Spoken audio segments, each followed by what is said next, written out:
lebih ke mandirian pangan. Kita harus mengurangi impor sekecil-kecilnya. Tapi tidak mungkin kan menghapuskan impor dan menghadirkan guru yang mau masuk ke pelosok, itu masih jadi tantangan. Salah satunya insentif guru. Apa yang salah dari pengelolaan sistem pendidikan kita sekarang? Milu, Senin, 11 Desember, pukul 8:30 malam di Kompas TV.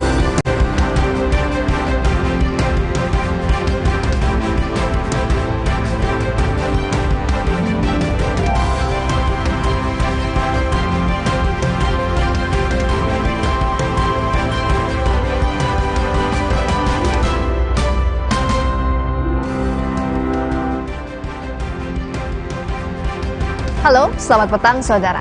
Litbang Kompas merilis hasil jajak pendapat soal elektabilitas Capres-Cawapres. Hasilnya Prabowo Gibran memiliki elektabilitas tertinggi. Survei juga menunjukkan 28,7% calon pemilih masih bimbang atau belum menentukan pilihan. Bagaimana hasil survei lengkapnya? Kami akan membahasnya bersama tim Litbang Kompas. Saudara, Sapa Indonesia Malam juga akan membahas jelang debat pertama Capres-Cawapres besok apa yang ingin didengar masyarakat terkait penegakan HAM dan pemberantasan korupsi. Inilah Sapa Indonesia Malam selengkapnya. Saya Liviana Charlisa. Dan saya Friska Clarissa.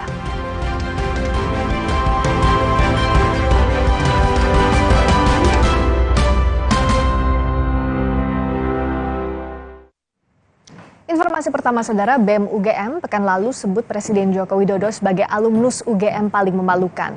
Menanggapi sikap BEM UGM tersebut, Presiden Joko Widodo mengingatkan soal etika dan sopan santun dalam menyampaikan kritik atau pendapat.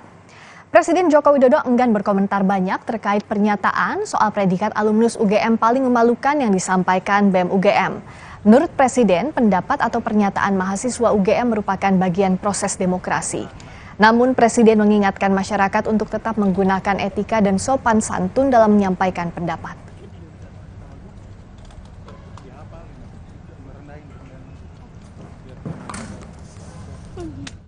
Itu proses demokrasi, boleh-boleh saja, tetapi perlu saya juga mengingatkan kita ini ada etika sopan santun ketimuran. Ya. Berlebihan nggak Pak? Panggilan itu Pak? Ya biasa saja. Sebelumnya, Badan Eksekutif Mahasiswa, BEM Keluarga Mahasiswa UGM memberi gelar Presiden Jokowi sebagai alumnus UGM paling memalukan. Gelar alumnus UGM paling memalukan diberikan BEM-KM UGM untuk Jokowi dalam bentuk banner di acara aksi mimbar bebas di depan kampus UGM di Sleman, Yogyakarta, Jumat kemarin. BEM-KM UGM menilai banyak permasalahan yang tak kunjung diselesaikan oleh Jokowi, di antaranya pemberantasan korupsi, merosotnya demokrasi, polemik Mahkamah Konstitusi, dan politik dinasti.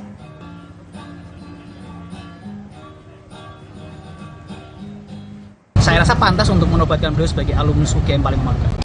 Apa yang membuatnya tidak pantas? 3 indikator. Yang pertama, demokrasi anjlok di hampir 10 tahun kepemimpinan beliau. Semestinya di waktu yang panjang tersebut beliau punya momentum dan punya waktu yang lebih banyak untuk meningkatkan indeks demokrasi kita. Indeks demokrasi kita terus merosot. Yang kedua, konstitusi. Di akhir periode beliau justru beliau menghendaki perpanjangan kekuasaan. Layaknya seorang raja Jawa, Machiavelli Jawa. Belum lagi bicara soal dinasti politik beliau yang secara vulgar terpampang di depan mata kita. Survei terbaru Litbang Kompas, pasangan Prabowo Gibran memiliki elektabilitas tertinggi. Survei juga menunjukkan 28,7% calon pemilih masih bimbang atau belum menentukan pilihannya. Pada survei yang digelar pada 29 November hingga 4 Desember 2023, pasangan Anies Muhaimin meraih 16,7% suara. Prabowo Gibran 39,3% suara, sedangkan Ganjar Mahfud mendapatkan 15,3% suara. Yang menjadi sorotan dari hasil survei terbaru Litbang Kompas ini adalah jumlah pemilih yang masih bimbang atau undecided voter masih cukup tinggi di angka 28,7%.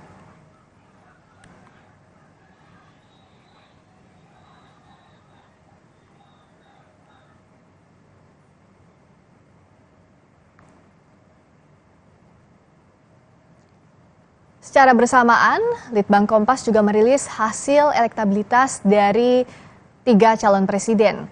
Calon Presiden nomor urut 1 Anies Baswedan di angka 17,4%, lalu Capres nomor urut 2 Prabowo Subianto 39,7%, sementara itu Capres nomor urut 3 Ganjar Pranowo di angka 18,0%. Lalu adapun hasil elektabilitas 3 calon wakil presiden dari survei Litbang Kompas. Pendamping Capres nomor urut 1 Muhaimin Iskandar di angka 12,7%. Calon wakil presiden nomor urut 2 Gibran Rakabuming Raka di 37,3%. Dan Mahfud MD calon wakil presiden dari nomor urut 3 21,6%.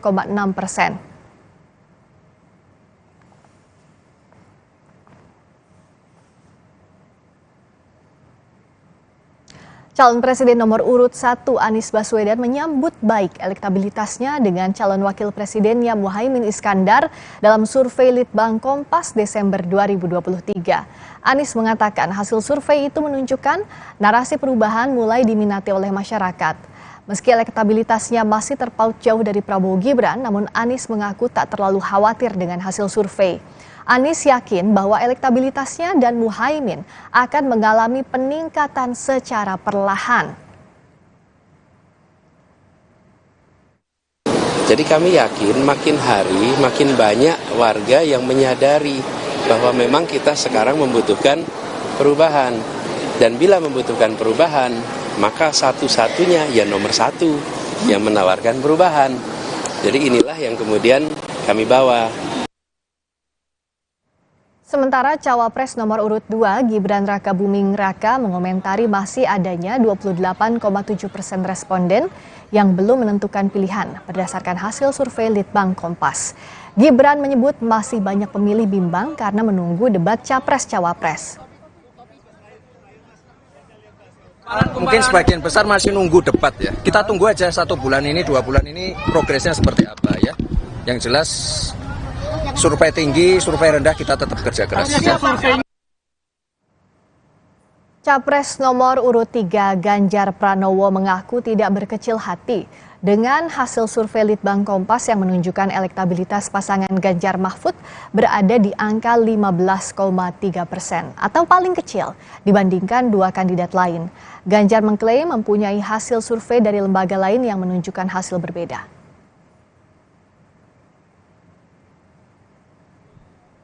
Oh, tidak apa-apa. Jadi sebenarnya ada survei-survei yang lain buat kami itu menjadi pemicu saja agar kita bisa berpacu lebih bagus lagi karena waktu masih ada dan konsolidasi sekarang sedang dilakukan. Jadi kita tidak berkecil hati, tugas kita temui rakyat, langsung kita berkomunikasi dengan mereka. Komisi Pemilihan Umum mengumumkan pada debat pertama Pilpres 2024 hanya calon presiden yang akan tampil untuk berdebat. Sebanyak 18 pertanyaan telah disiapkan panelis kepada para calon presiden. KPU menjelaskan ada 18 pertanyaan telah disiapkan untuk para calon presiden yang akan berdebat pada Selasa pukul 7 malam besok. KPU menegaskan tetap ada kesempatan kepada para capres untuk saling menyanggah.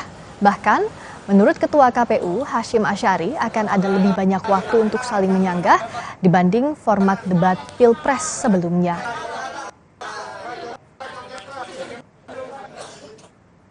Tampil itu maksudnya tampil yang berdebat ya.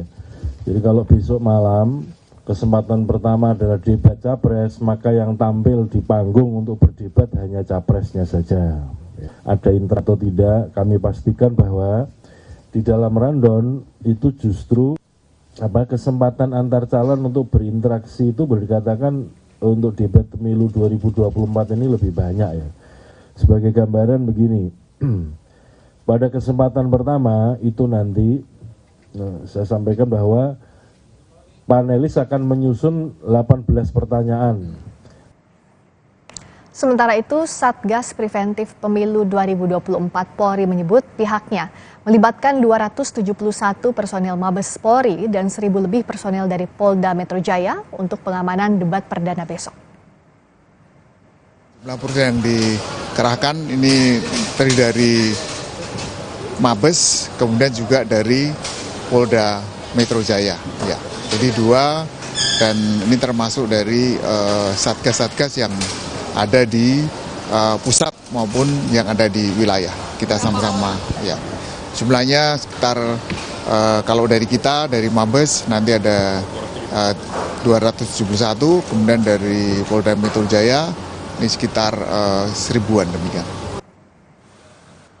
Untuk mengetahui informasi terkait persiapan debat perdana besok, kita tanyakan ke jurnalis Kompas TV, Abel Insani dari kantor KPU Jakarta. Abel, bagaimana persiapan venue debat atau tempat debat dan segmentasi hingga durasi waktu debat besok?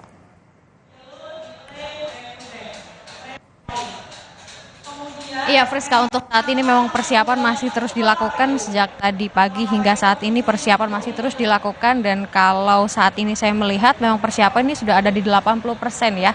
Untuk panggung ini sudah dipersiapkan semuanya, Kak, dan tinggal menunggu pemasangan kursi-kursi begitu. Dan saya lihat juga di sini sudah ada pemasangan monitor, lalu juga air conditioner, lalu pemasangan atap dan juga speaker. Nah, pemasangan atap ini juga penting sekali, Friska, karena mengingat untuk saat ini sedang musim hujan. Ini merupakan antisipasi jika memang nanti terjadi hujan pada saat debat capres ini dilakukan.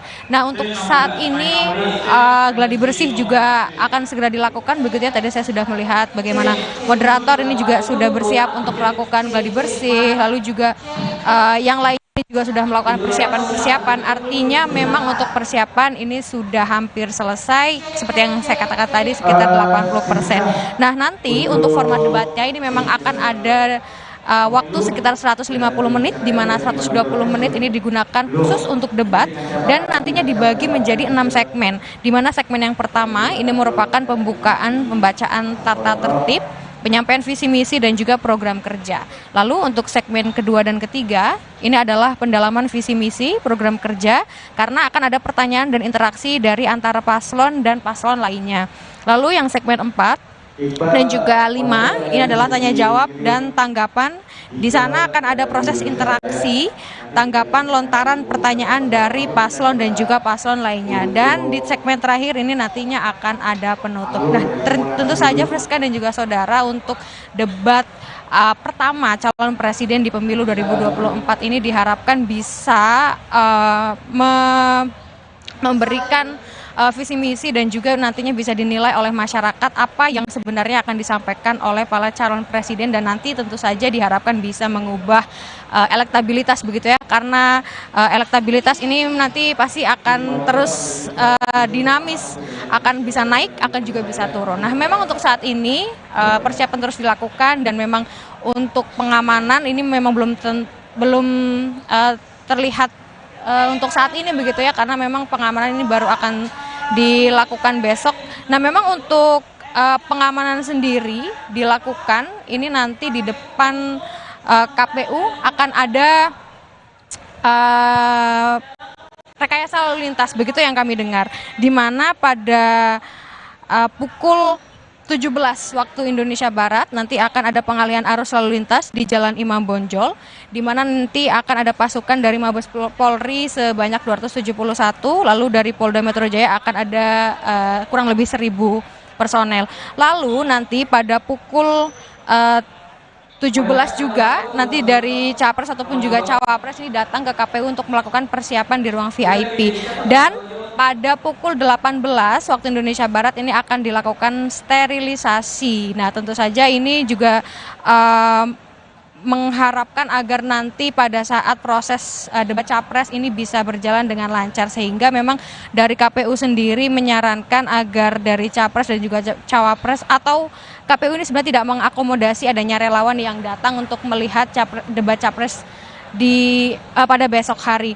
Nah, untuk kapasitas yang ada di dalam venue sendiri ini ada 800 orang yang bisa ada di dalam venue, tapi memang di setiap paslon ini hanya disediakan 75 orang saja, sehingga untuk saat ini jika memang dari setiap paslon ini tidak diperkenankan atau tidak, KPU tidak akan mengakomodasi relawan yang datang dan tidak akan diperbolehkan untuk masuk ke dalam venue. Dan juga perlu diingat bahwa besok di depan kantor KPU atau di Jalan Imam Bonjol ini akan dilakukan sterilisasi.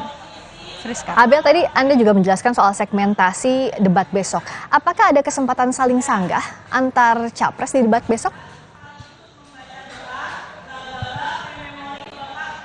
Ya, tentu saja Friska dan juga saudara, kalau menurut dari Ketua Komisi Pemilihan Umum Hasyim Asyari itu juga menjelaskan bahwa 3 calon presiden dari nomor urut 1, 2, dan juga 3 nanti akan diberikan waktu untuk saling sanggah, bahkan memang lebih banyak akan ada interaksi dari para paslon begitu ya terkait dengan pertanyaan yang disampaikan oleh panelis, di mana nanti panelis akan menyiapkan 18 pertanyaan dan nanti akan dari 3 paslon ini akan mengambil secara acak begitu pertanyaan yang sudah dibuat oleh panelis. Nah, dari pertanyaan-pertanyaan tersebut nanti dari setiap paslon akan menjawab dan bisa disanggah oleh paslon lainnya. Nah, ini nanti yang dikatakan oleh Ketua Komisi Pemilihan Umum bahwa akan ada banyak interaksi yang dilakukan oleh paslon begitu ya, Friska dan juga saudara.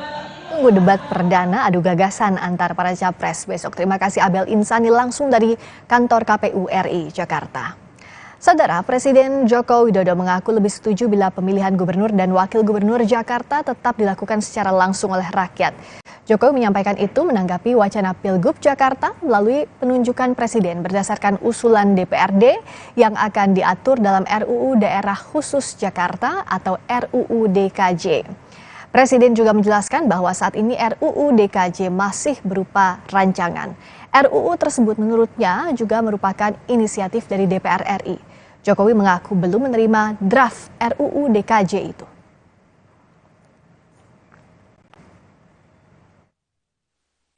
Kalau tanya saya, ya gubernur dipilih langsung. Ya itu kan masih dalam bentuk RUU, rancangan undang-undang, dan itu inisiatif DPR. Belum sampai juga ke wilayah pemerintah, belum sampai ke meja saya juga. Sehingga biarkan itu berproses. Sebelumnya RUU DKJ sudah disepakati menjadi usul inisiatif DPR dalam rapat paripurna ke-10 DPR 5 Desember lalu. Awalnya seluruh fraksi di DPR kecuali PKS menyetujui draft RUU DKJ disahkan menjadi RUU inisiatif DPR yang salah satu pasalnya mengatur gubernur dipilih presiden dengan memperhatikan usulan DPRD. Namun belakangan mayoritas fraksi di DPR menyatakan menolak klausul yang mengatur gubernur Jakarta ditunjuk presiden. Tentang Provinsi Daerah Khusus Jakarta yang menyatakan 8 fraksi setuju, yaitu fraksi PDIP, fraksi Golkar, fraksi Gerindra, fraksi Nasdem, fraksi Demokrat, fraksi PKB, fraksi PAN, dan fraksi P3. Dan 1 fraksi yaitu fraksi PKS menolak. Survei terbaru Litbang Kompas, Prabowo Gibran memiliki elektabilitas tertinggi disusul pasangan Anies Muhaimin yang kali ini menyalip Ganjar Mahfud. Informasi selengkapnya usai jeda.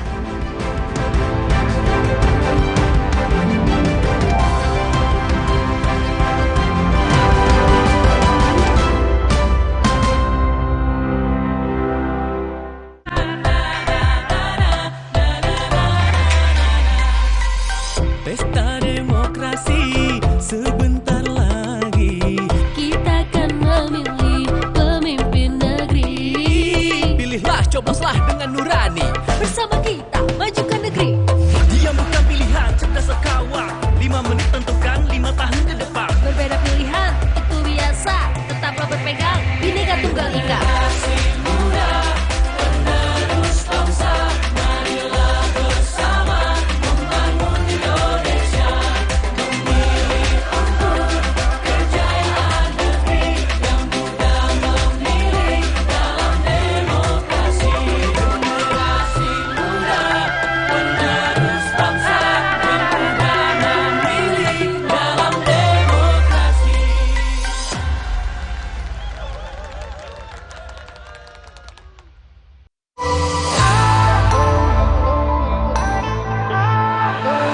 Siapkan diri untuk pencapaian luar biasa dan lewati batasmu. Stargazer X, unleash the X in you. Aqua percaya akan keajaiban alam, maka kami tidak menggunakan galon sekali pakai. Galon kami disanitasi dengan seksama sebelum diisi ulang. Aqua 100% murni.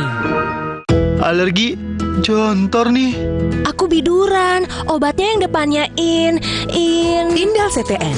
Bisa dibeli tanpa resep dokter. Indal CTN, komposisi anti alerginya Redakan alergi. Indal CTN. Luka, memar di kulit. Sakit. Pegal ini nyeri sendi, butuh dipijit. Sakit. Gak usah ngeluh kalau sakit, pakai Herba Wahid. Herba Wahid, minyak herbal berkhasiat. Herba Wahid, minyak gosok, urut dan pijit. Wahid. Benteng, kompak terus mentangkan raga. Langkah bersama saatnya rakyat juara. Mentangkan raga. Untuk Indonesia juara.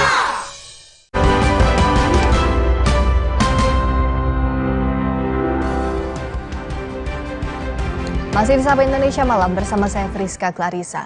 Survei terbaru Litbang Kompas, pasangan Prabowo Gibran memiliki elektabilitas tertinggi.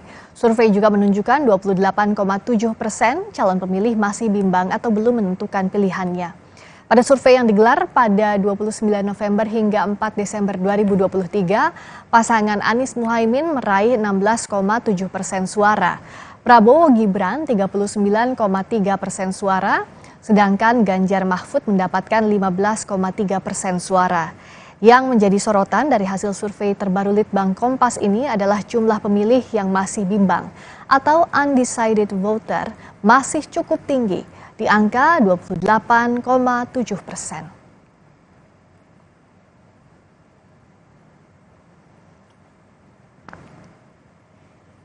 Berdasarkan survei dari Litbang Kompas periode 29 November hingga 4 Desember 2023, elektabilitas pasangan Capres-Cawapres Anies Baswedan dan Muhaimin Iskandar 16,9%. Sementara dari pasangan Capres-Cawapres nomor urut 2, Prabowo Subianto Gibran Rakabuming Raka 39,3% dan pasangan Capres-Cawapres nomor urut 3, Ganjar Pranowo Mahfud MD 15,3%.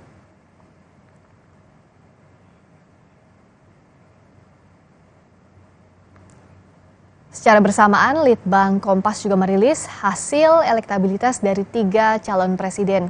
Calon presiden nomor urut 1 Anies Baswedan di angka 17,4%, lalu Capres nomor urut 2 Prabowo Subianto 39,7%, sementara Capres nomor urut 3 Ganjar Pranowo di angka 18,0%. Lalu adapun hasil elektabilitas 3 calon wakil presiden dari survei Litbang Kompas. Pendamping Capres nomor urut 1 Muhaimin Iskandar di angka 12,7%. Calon wakil presiden nomor urut 2 Gibran Rakabuming Raka di 37,3% dan Mahfud MD calon wakil presiden dari nomor urut 3 21,6%.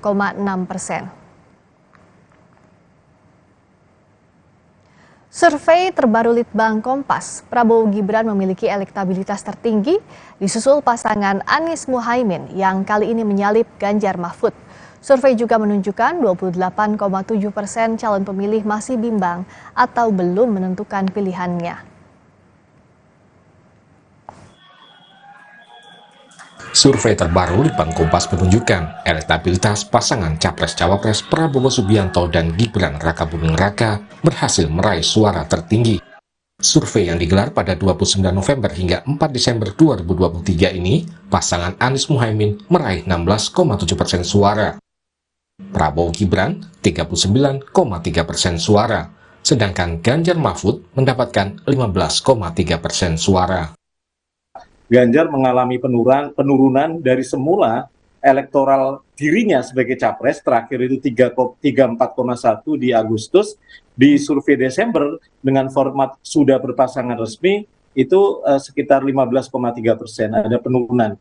Hal yang sama juga Pak Prabowo dengan elektoral dirinya sendiri sebagai sosok capres 31,3%, di survei Desember ini dengan format pasangan calon yang sudah resmi naik menjadi 39,3%. Hal yang sama juga dialami Pak Anies. Jadi memang ini lebih pertama mungkin ya dinamika pasca pencapresan, pasca penetapan capres, penetapan nomor urut, dan kemudian memasuki masa kampanye, itu menjadi variabel-variabel yang menjadi referensi bagi pemilih yang mempengaruhi persepsinya ketika ditanya saat ini milih siapa dari 3 pasangan calon itu, dan inilah yang ada gitu ya. Yang menjadi sorotan dari hasil survei terbaru Litbang Kompas ini adalah jumlah pemilih yang masih bimbang atau undecided voter masih cukup tinggi, di angka 28,7%. Iya, kami melihatnya 28,7% ini memang mereka ini dari kelompok pemilih yang masih wait and see gitu ya, melihat karena baru sekitar sebulanan lah ya kita mendapatkan pasangan calon presiden dan calon wakil presiden resmi.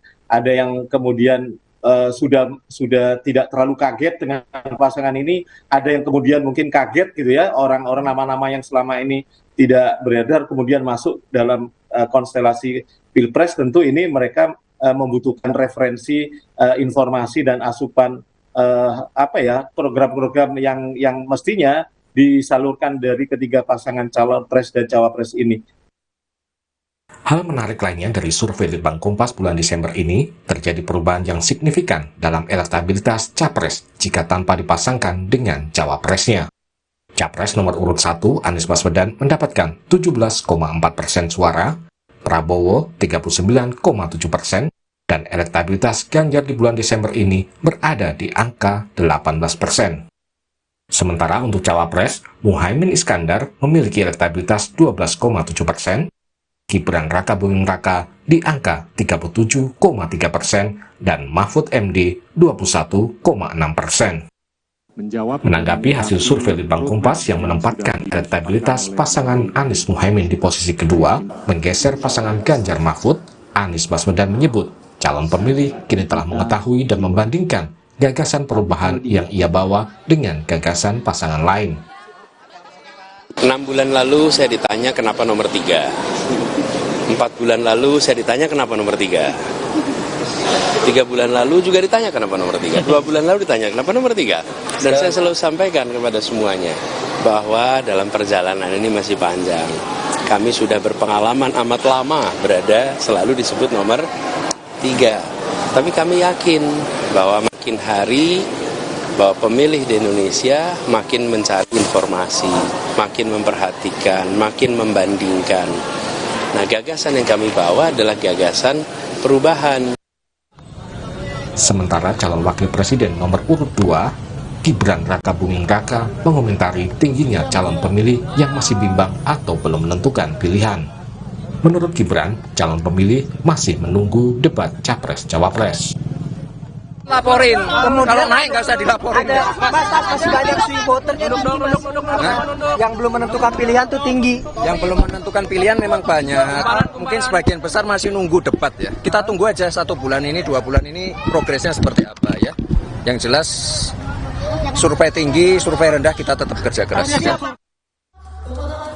Calon presiden nomor urut 3, Ganjar Pranowo, mengaku tidak terlalu khawatir dengan hasil survei. Menurut Ganjar, masih ada waktu untuk meningkatkan elektabilitas, salah satunya dengan menggarap kelompok swing voter. Oh, tidak apa-apa, jadi sebenarnya ada survei-survei yang lain buat kami itu menjadi pemicu saja agar kita bisa berpacu lebih bagus lagi, karena waktu masih ada dan konsolidasi sekarang sedang dilakukan. Jadi kita tidak berkecil hati, tugas kita temui rakyat, langsung kita berkomunikasi dengan mereka. Banyak fakta di lapangan terjadi split ticket, jadi antara dia juga memilih caleg, dia juga memilih presiden, di partai berbeda. Nah, posisi swing seperti inilah yang secara kepartean sekarang sedang dikonsolidasikan oleh partai pendukung. Pemungutan suara akan digelar pada 14 Februari 2024. Dinamika politik dalam 2 bulan ke depan akan sangat menentukan siapa yang akan jadi pemenang pemilu 2024. Tim Liputan, Kompas TV.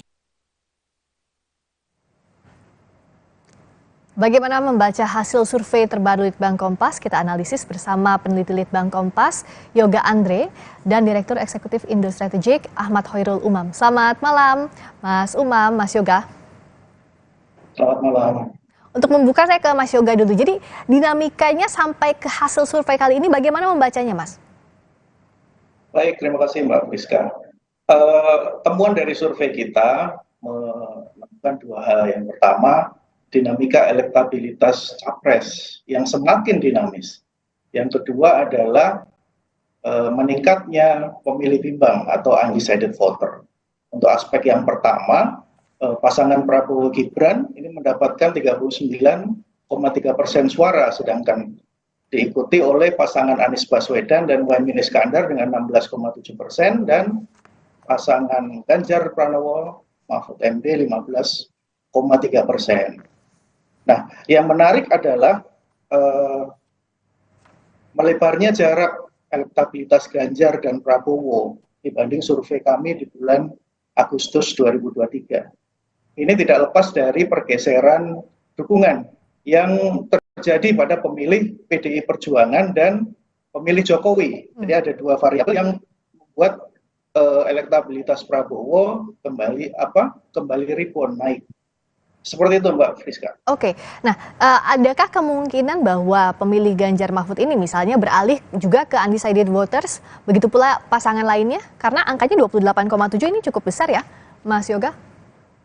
Betul, betul. Kalau dari hasil survei kita, memang pemilih bimbang ini betul-betul bimbang pada posisi partai dan capresnya. Yang pertama adalah orang-orang yang pada pemilu 2019 lalu memilih PDIP, dukungannya kepada Ganjar ini menurun. Sekarang tinggal 40%, tadinya 60%. Ini ada 20% yang menurun. Yang kedua adalah pergeseran antara pemilih Jokowi Ma'ruf Amin ini kemudian juga ditambah dengan mereka yang tidak menggunakan hak pilih. Jadi undecided voter ini betul-betul mereka betul-betul bimbang. Ini tidak bisa dilepaskan dari ada dua situasi yang kita hadapi sekarang. Yang pertama adalah penetapan capres-cawapres yang tadinya orang memilih itu banyak variabelnya, tersebar di beberapa nama, sekarang hanya 3 nama.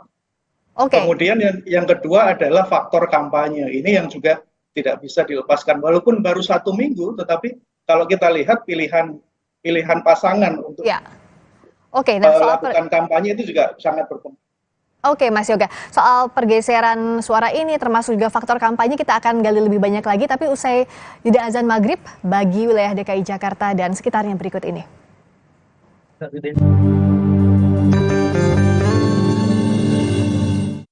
Allahu Akbar, Allahu Akbar, Allah.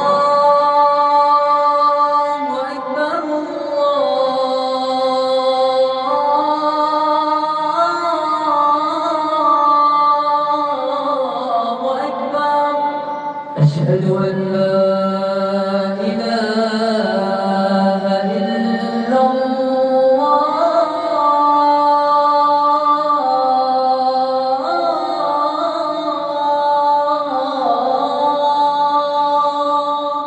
أشهد أن لا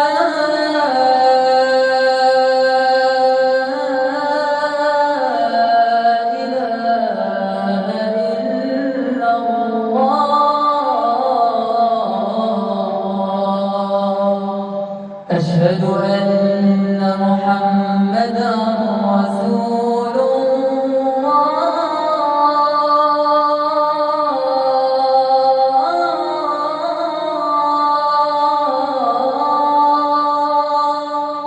أشهد أن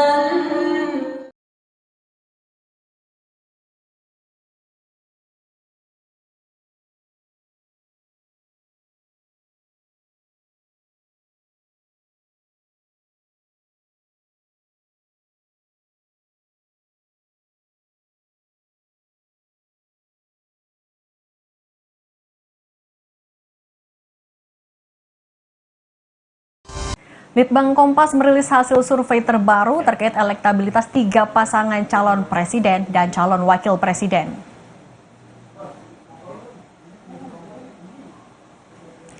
Dalam survei yang sepenuhnya dibiayai harian Kompas ini, pasangan Capres-Cawapres nomor urut 1, Anies Baswedan Muhaimin Iskandar, memperoleh elektabilitas 16,7%.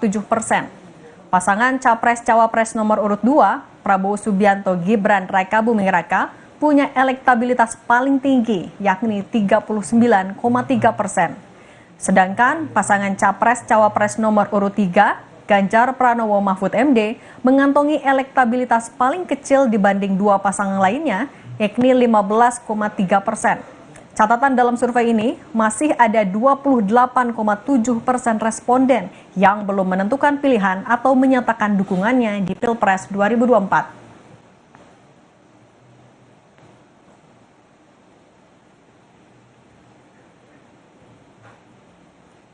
Selain elektabilitas pasangan Capres-Cawapres, survei Litbang Kompas juga memaparkan elektabilitas masing-masing capres. Jika dipisahkan dengan pasangannya, ternyata Capres nomor urut 1 Anies Baswedan punya elektabilitas paling rendah, yakni 17,4%. Sedangkan Capres nomor urut 2 Prabowo Subianto masih punya elektabilitas tertinggi. Kan ibadah sholat maghrib bagi Anda yang menjalankan di wilayah DKI Jakarta dan sekitarnya. Sapa Indonesia Malam masih membahas soal survei terbaru Litbang Kompas soal elektabilitas Capres-Cawapres. Saya lanjutkan dulu ke Mas Umam. Tadi Mas Yoga sudah menjelaskan apa saja, bagaimana dinamika yang terjadi. Nah, kalau Mas Umam bagaimana membacanya dinamika masing-masing pasangan Capres-Cawapres juga pengaruh kampanye terhadap hasil survei ini? Ya, kalau kita cermati dari hasil survei Litbang Kompas yang dirilis hari ini, saya pikir itu mengkonfirmasi beberapa hal. Pertama, memang terjadi migrasi politik dalam konteks pemilih dari basis pemilih loyal Mas Ganjar kepada pasangan Prabowo Gibran. Dan hal itu tampaknya dipicu oleh beberapa faktor. Pertama adalah faktor keberadaan Gibran yang ditempatkan sebagai cawapres Pak Prabowo. Diakui atau tidak, keberadaan Gibran itu dianggap sebagai representasi dari keberadaan Pak Jokowi. Lalu faktor kedua, salah satunya adalah narasi yang diambil oleh PDIP tampaknya membuat basis pemilih loyal PDIP, terutama dari segmen kelompok yang begitu loyal kepada Jokowi, menjadi agak gamang mereka. Karena per tanggal 25 Oktober ketika Gibran dideklarasikan sebagai cawapres Prabowo, narasi kritis yang dibangun oleh PDIP betul-betul memberikan impact yang cukup serius terhadap persepsi masyarakat dalam konteks relasi antara PDIP dengan Jokowi. Sehingga pada momentum itu kita bisa merasakan bagaimana misal PDIP itu terasa lebih perubahan daripada koalisi pro perubahan itu sendiri. Nah, oleh karena itu hal ini kemudian memunculkan kegamangan, semakin kuat narasi yang dibangun PDIP untuk menghantam pemerintah Jokowi, tetapi ternyata impact-nya justru tidak begitu produktif. Dan hal itu terkonfirmasi dalam survei di hampir rentang bulan November, mengkonfirmasi bahwa migrasi pemilih dari Mas Ganjar kepada Pak Prabowo itu terjadi. Nah, kemudian yang kedua, narasi-narasi besar, narasi kritis digunakan oleh tim lingkaran Garbut, penggunaan autocratic legalism, intervensi kekuasaan, kemunduran demokrasi, neo-orde baru atau Orba Plus, ternyata kemudian tidak banyak dikonsumsi oleh basis masyarakat kita, terutama dari segmen kelas menengah ke bawah. Nah, oleh karena itu hal ini kemudian memunculkan reorientasi strategi tampaknya yang dihadirkan oleh PDIP dalam rentang beberapa hari ini, di mana ketika kita cermati beberapa minggu yang lalu, serangannya begitu masif, tetapi minggu ini tampaknya mencoba untuk mengatur ulang strategi dengan mencoba menarik kembali garis relasi antara PDIP dengan Pak Jokowi sebagai political branding kembali bahwa Jokowi adalah PDIP dan Prabowo bukan PDIP. Itu kenapa kemarin Mas Hasto selaku Sekjen PDIP mengeluarkan statement yang cukup keras bahwa Pak Prabowo bukanlah gen politik PDIP dan tidak cocok dan tidak mampu untuk berusukan misalnya. Nah, kemudian sisi yang lainnya, ketika narasi kritis itu dihadirkan, maka kemudian ada semacam persepsi bahwa kubu Prabowo dianggap lebih konsisten untuk memberikan dukungan dan juga mempertahankan cara pandang sekaligus juga program-program yang diusung oleh pemerintahan Jokowi. Maka kemudian hal ini tampaknya betul-betul dijadikan sebagai momentum evaluasi bagi internal PDIP untuk mengatur ulang strategi mana yang lebih tepat menuju putaran pertama ke depan. Tetapi yang kemudian cukup menarik Mbak Friska, angka 28% undecided voters itu angka yang cukup besar. Ya. Dan besar kemungkinan diakui hal itu juga dipengaruhi oleh kemarahan atau kejengkelan sebagian pihak, terutama terkait dengan konteks pilihan dari Pak Prabowo dalam konteks pemilihan Gibran sebagai cawapres. Maka kemudian munculkan narasi justru dengan politisasi, intervensi terhadap lembaga yudikatif dan lain sebagainya. Oke, baik. Nah, maka basis pemilih itu tampaknya harus dihitung betul supaya kemudian tidak melebar. Oke, Mas Umam, Dan tahan dulu sampai di sana ya. Soal undecided voters tadi 28,7%. Mas Yoga, bagaimana membaca ini? Bagaimana strategi yang harus disiapkan oleh para capres-cawapres untuk merebut 28,7% undecided voters? Artinya kalau ditambahkan dengan siapapun capres-cawapres yang saat ini hasilnya sudah dirilis survei Litbang Kompas, masih dinamis betul ya? Belum ada yang unggul secara mutlak begitu dikatakan untuk hari ini? Terus sekali Mbak Friska, memang angka 28% ini akan sangat menentukan apakah pemilihan presiden ini akan berlangsung 1 putaran atau 2 putaran. Betul sekali kalau ditambahkan ke masing-masing, angka ini akan sangat menambah elektabilitas. Tetapi yang perlu dicatat adalah latar belakang dari pemilih bimbang ini yang perlu kita cermati. Yang pertama, kalau kita lihat pemilih bimbang yang berhasil kita identifikasi dari hasil survei adalah paling banyak adalah pemilih pasangan Jokowi Ma'ruf pada 2019 lalu. Ya. Kemudian yang kedua, sebagian besar diantaranya adalah mereka yang tadinya masih merahasiakan pilihannya atau tidak menggunakan hak pilih. Nah, kalau kita melihat rentang usianya, ini mereka yang sebetulnya malah berada dalam generasi mapan 41 tahun. Kemudian mereka lebih banyak dari kalangan perempuan. Mungkin yang tadinya ada figur Sandiaga Uno, ada figur Erick Thohir, ada figur AHY, kemudian mereka masih menimbang-nimbang apa sih keunggulan capres ini terhadap perhatian mereka terhadap kalangan perempuan. Kemudian yang faktor berikutnya ini yang justru menarik adalah mereka yang memiliki latar belakang NU. Ini yang mungkin tadi Mas Anam menyebutkan bahwa faktor capres dan cawapres yang dipilih itu berpengaruh. Jadi kalau di sini kita lihat ada Pak Mahfud MD, kemudian ada Muhaimin Iskandar. Ya. Ini yang membuat pemilih ini masih ragu mau menentukan pilihannya kemana. Itu Mbak Friska. Menarik kalau soal ini. Terakhir Mas Umam, untuk merebut undecided voters, berarti apa yang membedakan cara merebutnya dibandingkan 2019 lalu? Karena kalau sekarang kan terbagi 3, ada pula yang beririsan pemilihnya, dan karakternya tadi dijelaskan oleh Mas Yoga, jadi apa strategi yang mesti betul-betul dihitung? Ya, itu cukup menarik gitu. Data hasil cross tabulasi yang dilakukan oleh teman-teman Litbang Kompas yang disampaikan oleh Mas Yoga tadi. Kalau misal memang betul segmen yang menjadi kelompok yang cenderung undecided voters saat ini lebih banyak didominasi oleh teman-teman dari Nahdlatul Ulama. Ya. Hal itu mengindikasikan bahwa ternyata suara di basis NU itu sedang terfragmentasi dan tidak mengalami satu konsolidasi yang kuat pada satu basis capres-capres tertentu. Karena betul representasi dari Caimin selaku Ketua Umum PKB ternyata belum menjadi garansi bagi terkonsolidasinya basis pemilih loyal Nahdliyin untuk memberikan dukungan.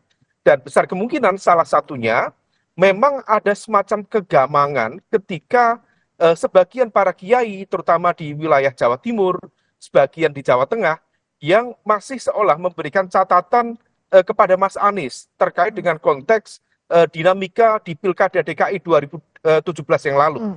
Dan diakui atau tidak, hal itu memberikan semacam catatan serius, ada semacam trauma ideologis yang tampaknya Mas Anies sendiri dan juga tim mencoba untuk menetralisir itu, menjelaskan itu, tetapi tampaknya belum begitu masuk ke sebagian kelompok Nahdliyin itu.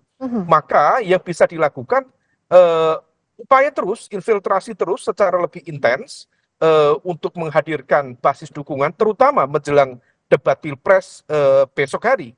Karena bagaimanapun juga Pilpres dalam konteks ini debat itu akan memberikan persepsi yang luar biasa terkait dengan kompetensi, kapasitas, penguasaan isu-isu strategis, dan juga kebijakan publik. Nah, terutama di level ini adalah pasangan Prabowo-Gibran, di mana Gibran dianggap sebagai underdog.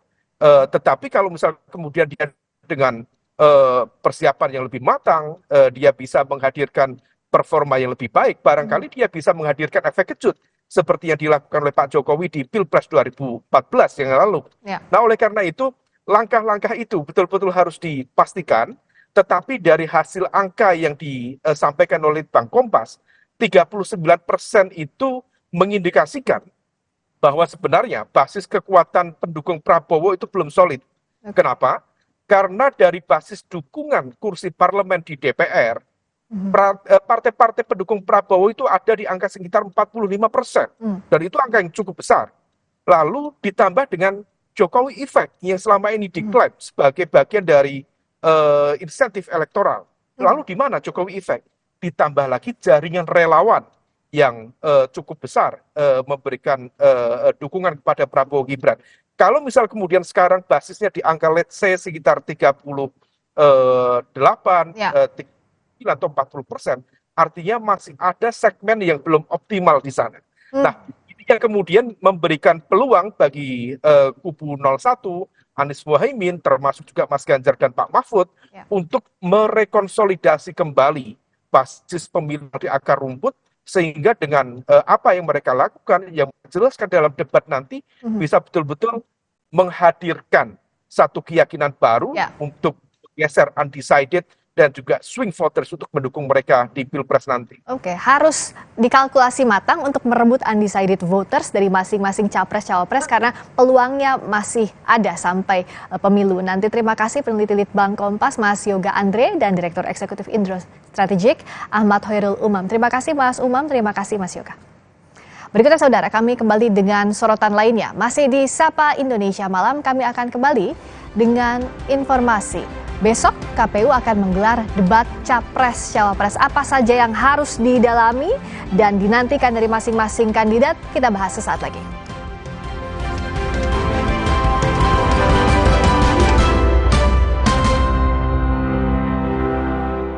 Mitsubishi X-Force.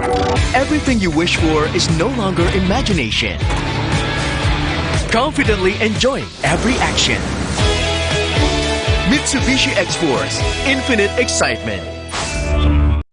Aqua percaya akan kebijaksanaan dan keajaiban alam. Aqua berasal dari gunung-gunung terpilih, bukan tempat yang mudah tercemar. Aqua disaring oleh lapisan bebatuan pelindung tanpa proses rekayasa. Aqua mengandung mineral alami tanpa tambahan zat berbahaya. Sehingga Aqua terasa dingin tanpa didinginkan. Jelaskan kalau tak semua air itu Aqua. Aqua 100% murni. Mereka adalah perempuan-perempuan berdedikasi, perempuan mandiri, selalu optimis. Mereka percaya tolak angin untuk menjaga kesehatan. Mencintai Indonesia. Orang ini tak minum tolak angin. Benteng-benteng kompak terus mentangkan rakyat. Langkah bersama saatnya rakyat juara. Menangkan rakyat untuk Indonesia juara. Yang ingin perubahan jangan lupa nomor 1. Pangan ini kan memang yang paling Bukan kedaulatan pangan saja, tapi kemandirian pangan. Kita harus mengurangi impor sekecil-kecilnya. Tapi tidak mungkin kan menghapuskan impor dan menghadirkan guru yang mau masuk ke pelosok, itu masih jadi tantangan. Salah satunya insentif guru. Apa yang salah dari pengelolaan sistem pendidikan kita sekarang? Pilu, Senin, 11 Desember, pukul 8:30 malam di Kompas TV. 1955, pemilu pertama di Indonesia menyertakan 172 partai politik. Dibagi dalam 2 tahap. Tahap pertama, 29 September 1955, memilih anggota DPR. Tahap kedua, 15 Desember 1955, memilih anggota konstituante. Kompas TV, independen, terpercaya.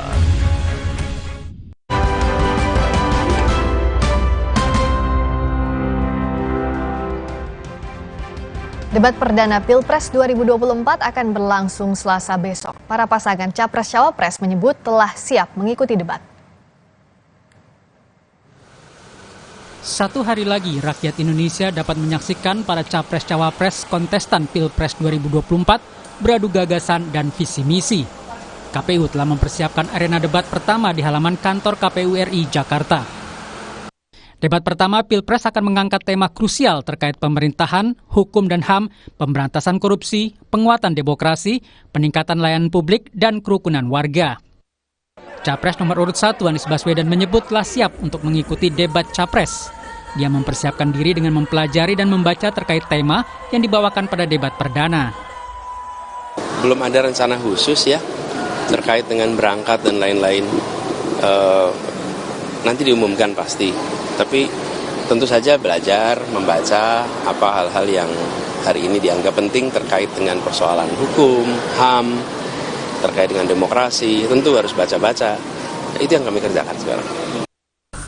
Calon Presiden nomor urut 2 Prabowo Subianto yang telah memiliki pengalaman debat Pilpres sebelumnya juga menyatakan telah mempersiapkan diri untuk mengikuti debat. Lusa kan debat, Bapak memang sudah bukan hal yang baru Pak debat, tapi persiapannya untuk lusa apa sih Pak? Insya Allah kita persiapan, insya Allah. Sementara calon presiden nomor urut 3 Ganjar Pranowo juga menegaskan soal kesiapannya mengikuti debat Pilpres. Insya Allah sudah siap. Insya Allah sudah siap. Oke ya. Terkait tema debat pertama, para Capres-Cawapres telah menuangkan visi dan misinya dalam dokumen yang diserahkan ke Komisi Pemilihan Umum. Pasangan nomor urut 1 Anies Muhaimin menyebut ingin memperkuat reformasi politik, hukum dan birokrasi, serta memperkuat pencegahan dan pemberantasan korupsi, judi, dan penyelundupan. Sementara nomor urut 2 Prabowo Gibran menyebut ingin memulihkan kualitas demokrasi, menegakkan hukum dan HAM, pemberantasan korupsi tanpa tebang pilih, menyelenggarakan pemerintahan berpihak kepada rakyat. Pasangan Ganjar Mahfud menuliskan misinya adalah menjaga demokrasi melalui pemberantasan korupsi dan pemerintahan inklusif berlandaskan supremasi hukum. Debat perdana Pilpres bakal mulai Selasa besok pukul 7 malam. Para capres diharapkan tampil maksimal untuk menjelaskan gagasan-gagasan terbaik mereka, agar masyarakat memiliki pertimbangan lebih baik untuk memilih. Tim Liputan Kompas TV. Debat perdana Pilpres besok akan membahas isu pemerintahan, hukum dan HAM, pemberantasan korupsi, penguatan demokrasi, peningkatan layanan publik, dan kerukunan warga. Apa saja substansi yang perlu dibahas dalam debat? Kita akan mendiskusikannya dengan Direktur Eksekutif Amnesty International Indonesia, Usman Hamid, dan peneliti Pusat Kajian Anti Korupsi Universitas Gadjah Mada, Zainur Rahman. Selamat malam Mas Usman, Mas Zainur. Malam, Kompas TV. Selamat malam, Mbak Friska. Mas Usman, kalau dari perspektif Anda, dari visi misi yang selama ini dijual oleh Capres-Cawapres, apa sih sebenarnya yang belum mencakup kalau bicara soal debat Pilpres besok, hukum HAM misalnya? Ya, visi dan misi tentang hak asasi manusia, lebih khusus lagi penyelesaian pelanggaran HAM, itu belum terlalu terlihat di dalam pasangan calon yang kedua. Meskipun di dalam pertemuan dengan Amnesty International pada tanggal, kalau tidak salah, tanggal awal Desember, tanggal 2 Desember, tim nasional dari pasangan calon 2 mengatakan tetap akan memberikan perhatian terhadap penegakan hak asasi manusia. Nah, kita tentu berharap itu bukan sekedar penjelasan informal, melainkan menjadi agenda yang formal di dalam debat maupun di dalam politik kebijakan semua pasangan calon presiden maupun calon wakil presiden. Bagaimana isu HAM ini kita mengukurnya seberapa serius masing-masing pasangan calon khususnya di debat nanti? Kan kita sudah melihat juga debat 2019-2014 misalnya. Apa sebenarnya yang harus didalami, Mas Usman? Yang harus didalami tentu saja politik kebijakannya. Misalnya dalam kasus pelanggaran HAM berat masa lalu, saat ini pemerintah Jokowi katakanlah ingin menyelesaikan secara non-judicial. Banyak sekali kalangan masyarakat korban yang mempertanyakan kenapa hanya penyelesaian non-judicial, kenapa tidak melalui penyelesaian judicial, dan mengapa penyelesaian non-judicial cenderung seperti bantuan sosial.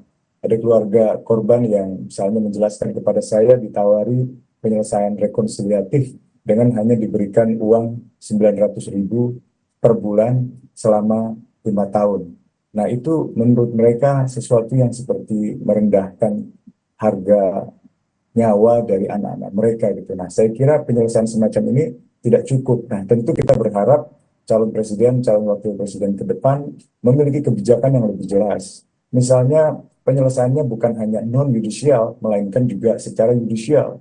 Kenapa? Karena undang-undangnya telah ada.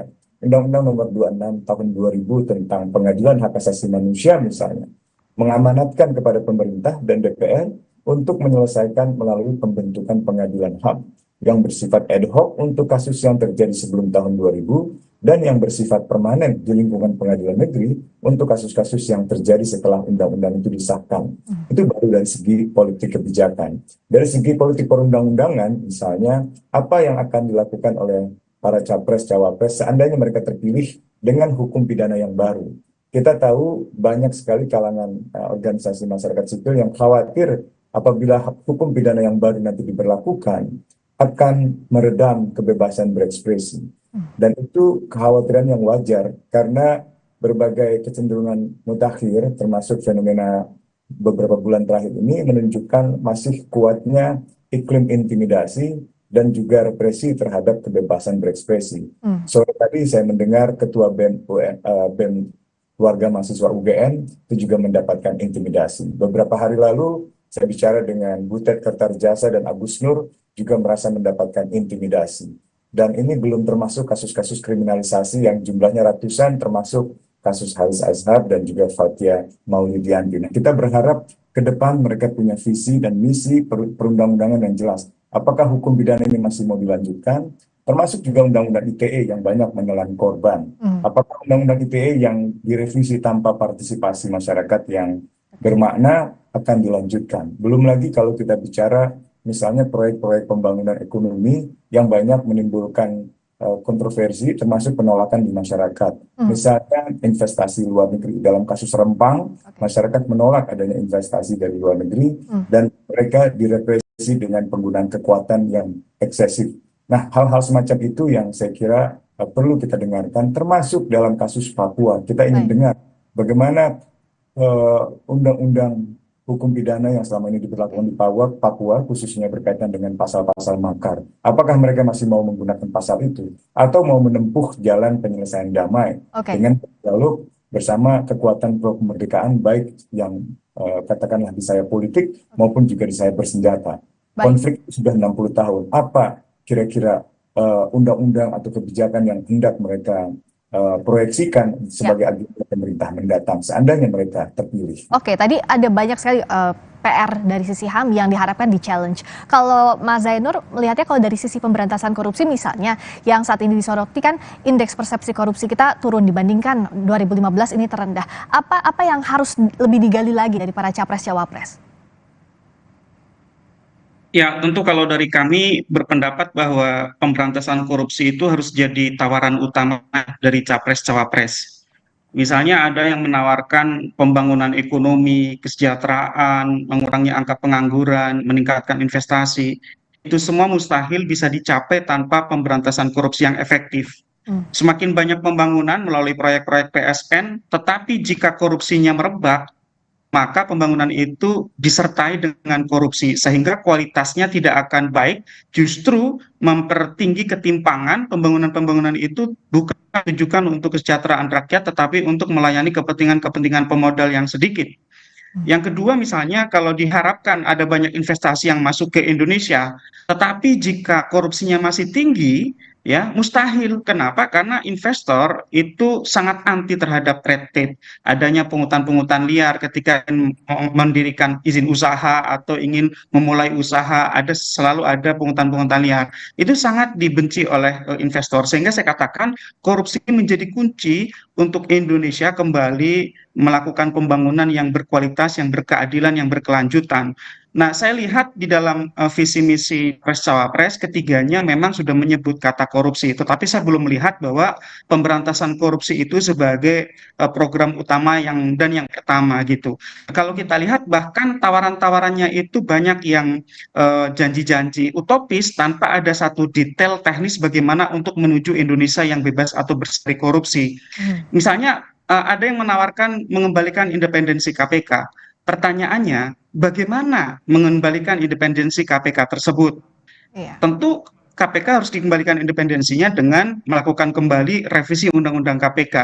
Nah, pertanyaannya, apakah bisa ya ketiga-tiga capres ini melakukan kembali revisi Undang-Undang KPK, sedangkan parpol-parpol pendukung mereka di 2019 semuanya adalah pelaku revisi Undang-Undang KPK yang kemudian akhirnya menghilangkan independensi KPK, ujungnya adalah membunuh KPK seperti hari ini. Yang kedua misalnya menawarkan pengesahan Undang-Undang Perampasan Aset Kejahatan. Kalau kita lihat, nggak usah pilpres, kalau memang mereka punya komitmen pemberantasan korupsi, partai-partai pendukung kan bisa mendorong di DPR saat ini untuk segera membahas pengesahan Undang-Undang Perampasan Aset Hasil Kejahatan itu tanpa harus menunggu nanti mereka menang di pilpres. Bahkan capres-cawapres ini kan juga ada yang ketua-ketua umum partai gitu ya. Kenapa harus menunggu pilpres untuk bisa membahas undang-undang tersebut? Nah, ini menunjukkan bahwa yang ditawarkan itu baru sebatas janji-janji. Kita belum melihat adanya korelasi antara janji-janji tersebut dengan track record mereka di masa lalu dan juga dukungan dari partai-partai pengusung mereka terhadap gerakan pemberantasan korupsi. Saya selalu punya catatan dua aspek utama yang sangat penting untuk pemberantasan korupsi. Yang pertama adalah korupsi di bidang politik. Ya, ini political corruption ini yang sangat berpengaruh terhadap korupsi di Indonesia. Kita lihat survei dari Transparansi Internasional, indeks persepsi korupsi kita itu buruk karena dua hal. Yang pertama adalah korupsi politik, yang kedua adalah korupsi di penegakan hukum. Nah, tentu yang kedua ini juga menjadi problem. Kenapa? Karena justru di 10 tahun terakhir ini, 9 tahun terakhir ini, hukum dijadikan sebagai alat kekuasaan.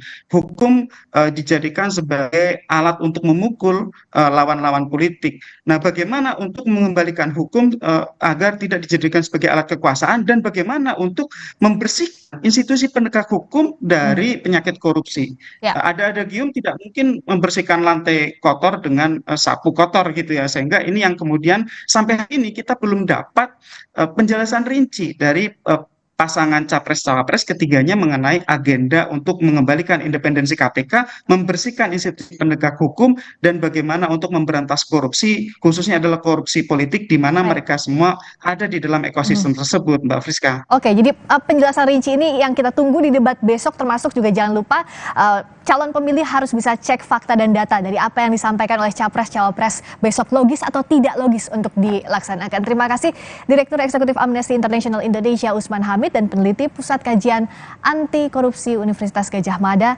Zainur Rahman. Terima kasih Mas Usman, terima kasih Mas Zainur. Saudara, berikutnya Sapa Indonesia Malam masih akan kembali dengan sorotan lainnya bersama rekan saya Liviana Charlisa. Tetap bersama kami.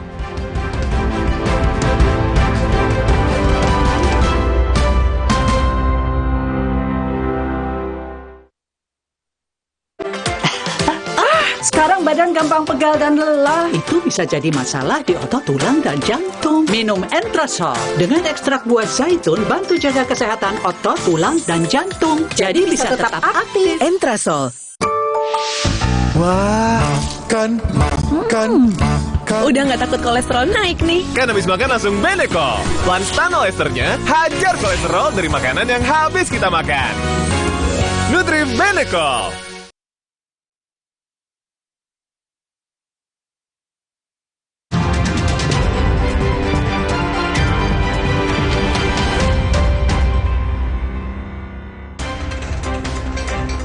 Petugas jurusita Pengadilan Negeri Jakarta Pusat terpaksa mendobrak pagar rumah elit di Menteng, Jakarta Pusat. Petugas mendobrak pagar karena penghuni tidak membukakan pagar meski petugas telah membacakan surat eksekusi di depan rumah. Eksekusi dilakukan berdasarkan risalah lelang antara pihak Bank Bumi Arta Tbk selaku pihak pemohon eksekusi melawan Mirlani Santoso selaku termohon eksekusi. Sebuah rumah indekos roboh akibat tergerus arus sungai di Klaten, Jawa Tengah. Petugas BPBD Klaten setelah mendapatkan laporan dari warga langsung menuju lokasi. Tidak ada korban jiwa maupun luka, namun penghuni indekos untuk sementara diungsikan sebagai antisipasi korban jiwa. Kebakaran melanda sebuah gudang penyimpanan mainan di Ciracas, Jakarta Timur. Kebakaran diduga berasal di korsleting saat pekerja mulai beraktivitas. Api dapat dipadamkan 1 jam kemudian setelah petugas Sudin Damkar terjun ke lokasi untuk memadamkan api.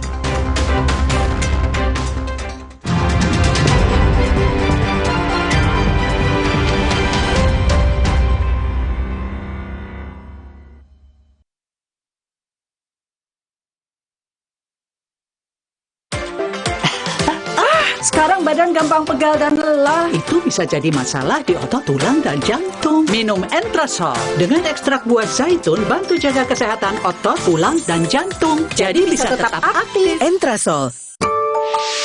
Wah, makan. Udah nggak takut kolesterol naik nih. Kan habis makan langsung Beneko. Lanstan esternya hajar kolesterol dari makanan yang habis kita makan. Nutri Beneko. Ketahui visi misi, program kerja, dan kompetensi para Capres-Cawapres dalam rangkaian debat Capres-Cawapres Pilpres 2024. Live di Kompas TV, Rumah Pemilu. Suatu hari sekeluarga nonton TV, tiba-tiba tembok rembes, plafon netes. Nippon Elastex 3-in-1 siap beresin dengan teknologi Hydroplex. Pasti beres pakai Nippon Elastex. Wow, kirain pot. Taunya Fresh Care Smash yang lagi viral. Fresh Care Smash 4-in-1. Tren baru, double inhalernya unik, nonjok segernya. Bisa buat ngerok, sampai pijit. Keren dan stylish. Fresh Care Smash, ekspresikan gayamu. Inovasi baru dari Hotin. Hotin Go. Oles, go. Roll on, go. Pijat, go.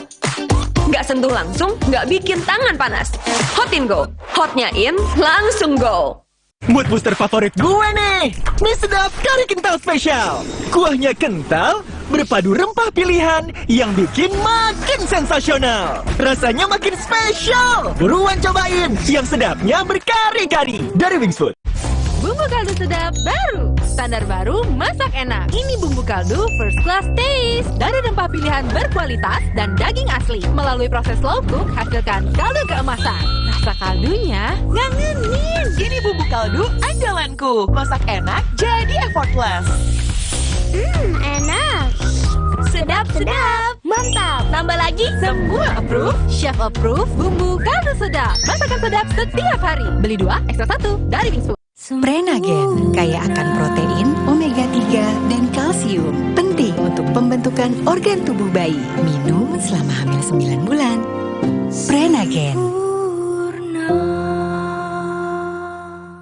Baru, Morinaga Morigrow. Kasih makan anak masih pakai drama. Beri dia Morinaga Morigrow. Susu dengan formula Grow Max. Bantu tingkatkan nafsu makan dan penuhi nutrisi untuk pertumbuhannya. Morinaga Morigrow.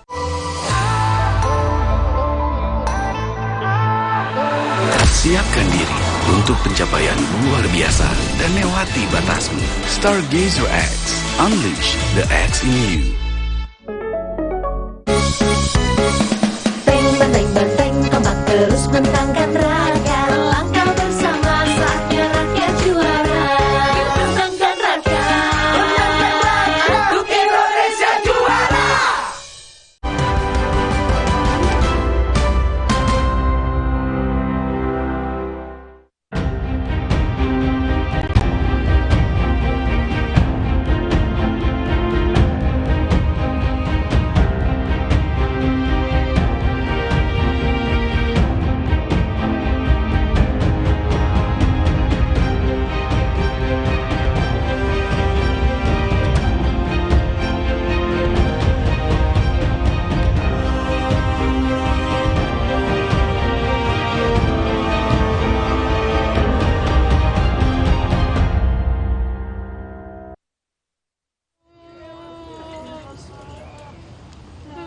Keempat anak korban pembunuhan di Jagakarsa, Jakarta Selatan dimakamkan di TPU Bedahan, Kampung Petigi, Sawangan, Depok, Jawa Barat pada Minggu petang. Ibu korban tidak kuasa menahan haru saat prosesi pemakaman sambil memegang boneka kesayangan anaknya. 4 anak yang menjadi korban pembunuhan ini dimakamkan berdampingan. Saat ini, polisi belum mengungkap motif pembunuhan dan masih mengetes kejiwaan pelaku.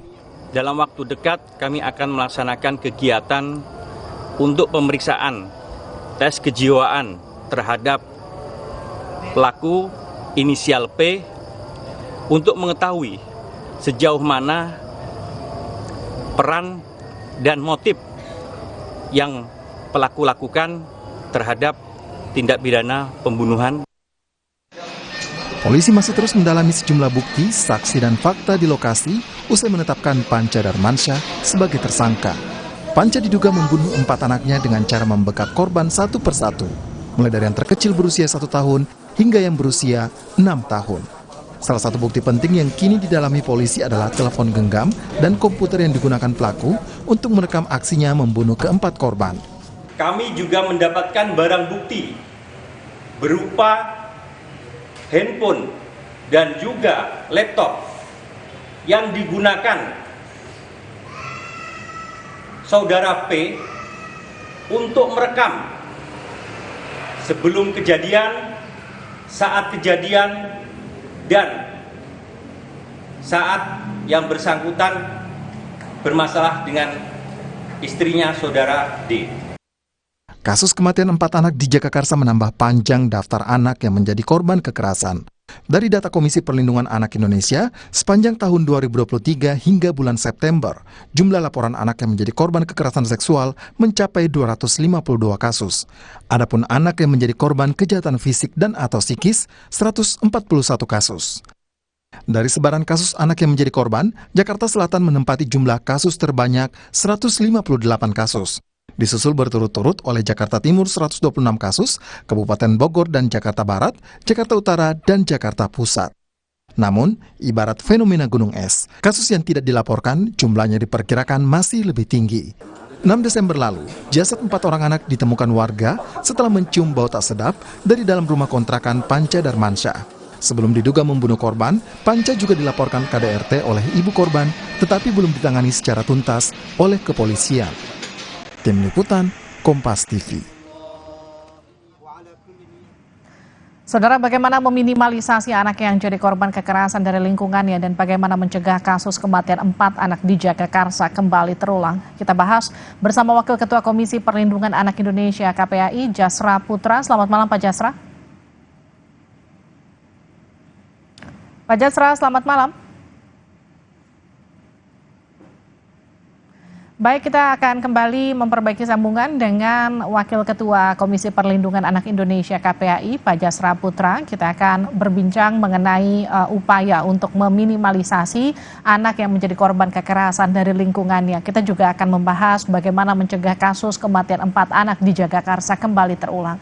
Kembali kita sapa Pak Jasra Putra, sudah terhubung Pak Jasra? Ya, sore Mbak Livi. Baik, Pak Jasra, merekam aksi pembunuhan anak hingga akhirnya pelaku akan menjalani tes kejiwaan. Bagaimana analisis Anda dari keterangan polisi sejauh ini?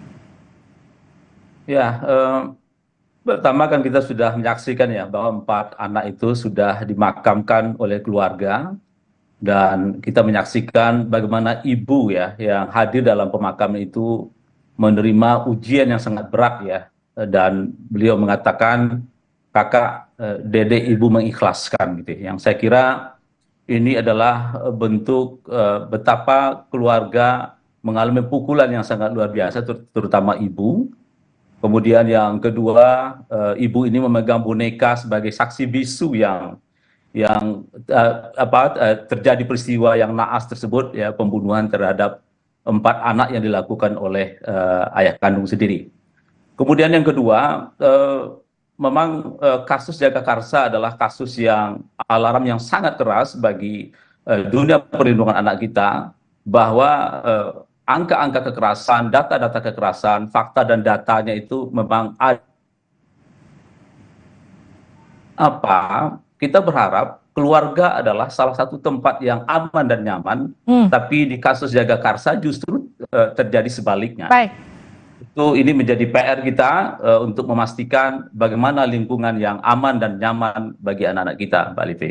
Pak Jasra, yang kemudian jadi pertanyaan ketika kasus ini beririsan dengan kasus KDRT ibu korban, saat itu kemudian ibu korban sudah dirawat di rumah sakit, si bapak ini sudah dilaporkan ke pihak kepolisian meskipun masih belum diperiksa saat itu, koordinasi antara kepolisian dengan KPAI atau dinas sosial setempat, bagaimana kemudian melindungi anak yang berpotensi untuk kemudian menjadi korban setelah ibunya sudah menjadi korban terlebih dahulu. Itu sebetulnya seperti apa Pak Jasra? Itu yang kemudian jadi pertanyaan, gimana bisa bapak yang sudah terbukti atau diduga kuat menjadi pelaku KDRT terhadap ibunya tapi masih dibiarkan untuk merawat keempat anaknya?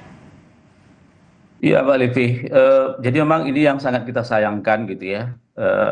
Anak dalam pusaran konflik orang tua sejatinya harus dipisahkan ya sampai keluarga itu betul-betul mampu mengasuh gitu ya. Jadi kita berharap sebetulnya mekanisme atau referral system yang terbangun adalah ketika ada kasus kekerasan dalam rumah tangga, ya tentu kita berharap ada lingkungan terdekat, yaitu lingkungan keluarga besar gitu ya, yang mampu untuk mengasuh anak. Lembaga-lembaga layanan yang ada seperti unit pemberdayaan perempuan pelindung anak gitu ya, atau lembaga-lembaga yang dibentuk oleh pemerintah, tentu dalam kasus kekerasan dalam rumah tangga ini sejatinya kan bisa saling berkoordinasi, saling berbagi peran gitu ya, sehingga kita bisa menyelamatkan anak ini. Apalagi kita misalnya sudah memiliki peraturan pemerintah tentang perlindungan khusus anak korban fisik, psikis ya. Kalau kita lihat ini kan dia psikisnya pasti mengalami situasi yang tidak mudah ya bagi anak-anak. Dan sejatinya dalam situasi ini seharusnya sudah bisa dilakukan upaya bersama ya untuk memastikan agar anak tidak terlibat terlalu jauh dari dampak dari kekerasan dalam rumah tangga ini, Mbak Livi. Tapi artinya gini, bagaimana memastikan upaya perlindungan dan pemulihan pasca trauma bagi anak korban KDRT itu seperti apa?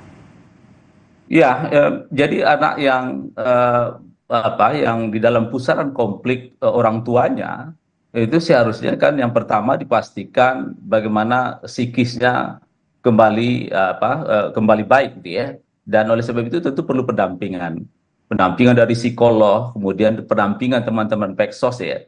Karena instrumen ini sebetulnya sudah tersedia gitu. Tinggal lagi sejauh mana tentu tidak bisa bekerja sendirian gitu ya. Jadi inilah yang menjadi catatan kita di kasus Jagakarsa ini. Masyarakat terdekat belum mampu untuk melindungi anak ini secara maksimal gitu ya. Baik. Dan apalagi misalnya kita bicara soal isu pengasuhan Mbak Livi yang saya kira ini gapnya sangat luas sekali gitu ya. Betapa anak-anak kita dalam situasi pengasuhan yang beragam ini mengalami situasi yang tidak mudah. Baik, terima kasih Pak Jasra Putra, Wakil Ketua KPAI sudah bergabung bersama kami di Sapa Indonesia Malam. Sehat-sehat selalu Pak. Saudara mantan pejabat Ditjen Pajak Rafael Alun Trisambodo dituntut hukuman 14 tahun penjara. Jaksa meyakini Rafael terbukti bersalah menerima gratifikasi. Lebih lengkap usai jeda di Sapa Indonesia Malam.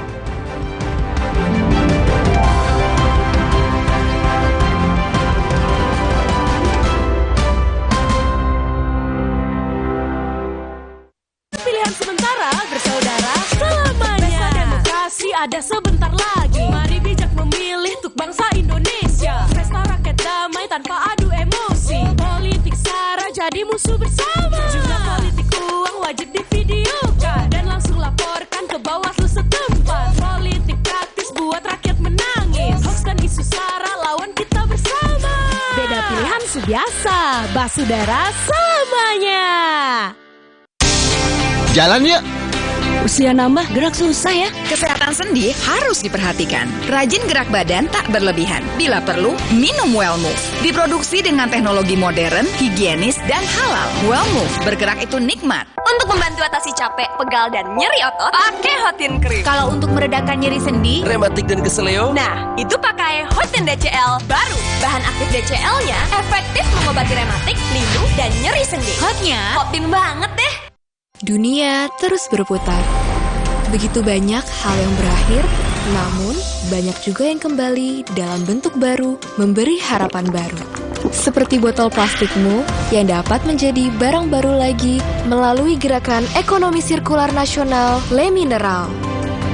Kini, plastik tidak lagi menjadi sampah, namun terus berputar dengan dipilah dan didaur ulang menjadi baru. Semua bisa mengambil peran penting dalam perputaran itu dari hulu ke hilir. Mulai dari kamu yang memilah sampah dari rumah, pemulung yang mengumpulkannya, hingga pekerja pabrik yang mendaur ulang. Bersama gerakan ekonomi sirkular nasional Le Mineral, mari jadikan botol plastikmu jadi baru lagi.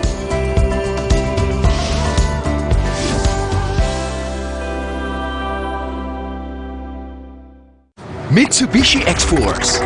Everything you wish for is no longer imagination. Confidently enjoy every action. Mitsubishi X-Force, Infinite Excitement. Baru mie sedap rawit bingit ayam jerit. Satu-satunya dengan rawit asli. Mie sedap rawit bingit ayam jerit. Mie kenyal dan gurih kaldu ayam dikit lagi. Sedapnya rawit bingit. Mie sedap rawit bingit ayam jerit. Dari Wisma. Benteng, kompak terus mentangkan rakyat. Langkah bersama saatnya rakyat juara. Menangkan rakyat, untuk Indonesia juara.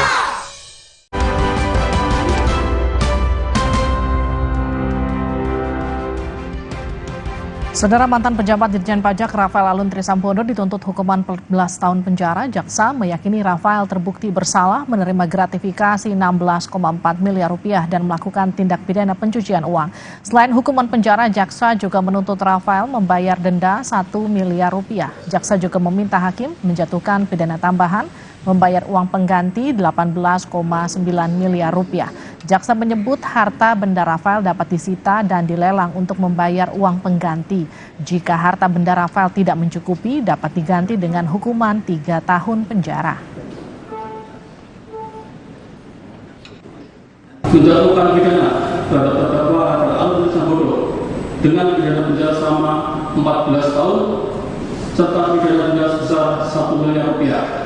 Subsidi dan hukuman pengganti selama 6 bulan. 5. Menjatuhkan pidana tambahan kepada terdakwa Rafael Alun Trisambodo untuk membayar uang pengganti sebesar 18 miliar 994 juta 806.137 rupiah dengan ketentuan apabila terdakwa tidak membayar uang pengganti dalam waktu 1 bulan setelah putusan majelis kekuatan hukum tetap, maka harta bendanya dapat disita oleh jaksa dan dilelang untuk menutupi uang pengganti tersebut. Majelis Hakim Pengadilan Militer memvonis penjara seumur hidup dan pemecatan dari dinas militer kepada 3 oknum TNI Angkatan Darat yang jadi terdakwa kasus pembunuhan Imam Mashkur. 3 terdakwa terbukti secara sah dan meyakinkan melakukan pembunuhan berencana secara bersama terhadap Imam Mashkur. Sebelum membunuh, para terdakwa memeras korban karena ingin memperoleh uang dengan cara cepat. Hakim Ketua memaparkan hal-hal yang memberatkan vonis ketiga terdakwa. Di antaranya, apa yang dilakukan terdakwa jauh dari sifat prajurit kesatria dan menurunkan citra Angkatan Darat serta mengganggu hubungan dengan rakyat. C. Terdakwa 3, pidana pokok bahwa dalam perkara ini para terdakwa terbukti secara sah dan mereka melakukan tindak pidana pembunuhan berencana yang dilakukan bersama-sama dan penculikan dilakukan secara bersama-sama. 2. Para terdakwa adalah sebagai seorang prajurit yang memang sudah disiapkan dilatih dengan ilmu dan keterampilan militer untuk bertempur dengan musuh, telah menyalahgunakan ilmu dan keterampilan tersebut untuk menghilangkan nyawa dan membuang mayat korban. 3. Perbuatan para terdakwa bertentangan dengan semangat dan upaya TNI untuk menjaga citra dan eksistensi dalam negara kesatuan Republik Indonesia. Pengadilan Negeri Jakarta Selatan menggelar sidang pra-peradilan yang diajukan Ketua KPK nonaktif Firly Bahuri. Firly meminta pengadilan mencabut status tersangka yang disematkan pada dirinya dalam kasus dugaan pemerasan mantan Mentan Syahrul Yassin Limpo. Diwakili kuasa hukumnya, Firly menyatakan penetapan status tersangka terhadap dirinya tidak sah. Menurut kuasa hukum Firly, dalam proses penetapan tersangka banyak prosedur yang dilanggar penyidik Polda Metro Jaya. Firly juga meminta Polda Metro Jaya mengeluarkan surat perintah penghentian penyidikan atau SP3 terhadap kasusnya. Sementara Polda Metro Jaya menyatakan penyidik telah bertindak profesional. Penetapan Firly sebagai tersangka telah melalui gelar perkara dan penyidik juga telah menemukan 2 alat bukti.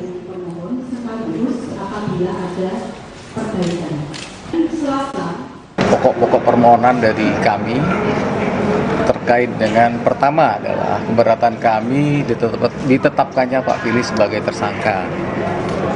Yang kedua juga menyangkut proses penyidikan kepada beliau ya, yang menurut emet kami tidak memenuhi ketentuan seperti yang diatur menurut KUHAP dan Perkap Kapolri nomor 6 tahun 2019. Jadi proses penyidikannya ini kan menurut kami banyak hal-hal yang dilanggar, banyak proses yang menurut KUHAP harus dijalani itu ditabrak, dilewati saja oleh penyidik Polda gitu. Itu salah satu petitumnya ya. Jadi saya sampaikan ada kami sebuah proses yang leg spesialis tentang penanganan pemberantasan tindak pidana korupsi. Ada ada SOP nomor 2 tahun 2013 tentang SOP baru penyelidikan tindak pidana korupsi. Nah, ini yang akan kami siapkan jawabannya esok hari ya. Jadi sehingga dalam hal jawaban dan pembuktian nantinya alat-alat bukti yang kami siapkan sebelum fase ya di masa LP itu terbit, di situ ada proses penyelidikan ya. Ini SOP-nya spesifik lagi. Kita ke sorotan selanjutnya, Saudara. Presiden Joko Widodo memastikan pemerintah hanya memberikan penampungan sementara untuk pengungsi Rohingya di Aceh. Pemerintah akan berbicara dengan organisasi internasional terkait pengungsi karena adanya penolakan dari masyarakat Aceh. Presiden Joko Widodo menyebut pemerintah sementara menampung pengungsi Rohingya yang masuk ke Aceh. Namun pemerintah juga terus berkomunikasi dengan organisasi-organisasi internasional seperti UNHCR. Pemerintah juga menegaskan akan memberi bantuan sementara untuk pengungsi Rohingya namun tetap mengutamakan kepentingan masyarakat lokal.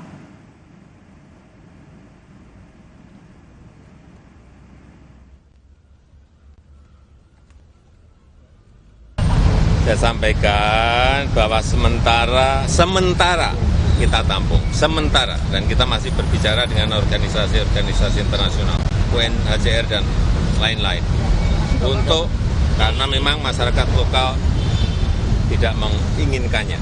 Ya. Saudara, BEM UGM pekan lalu sebut Presiden Joko Widodo sebagai alumnus UGM paling memalukan. Menanggapi sikap BEM UGM, Presiden Joko Widodo mengingatkan soal etika dan sopan santun dalam menyampaikan kritik atau pendapat. Lebih lengkap usai jeda.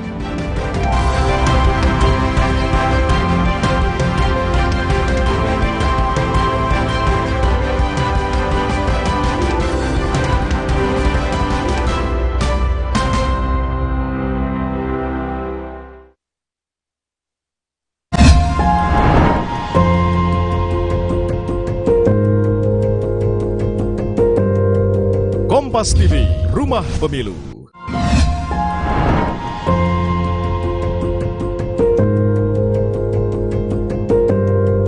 Kompas TV, Rumah Pemilu.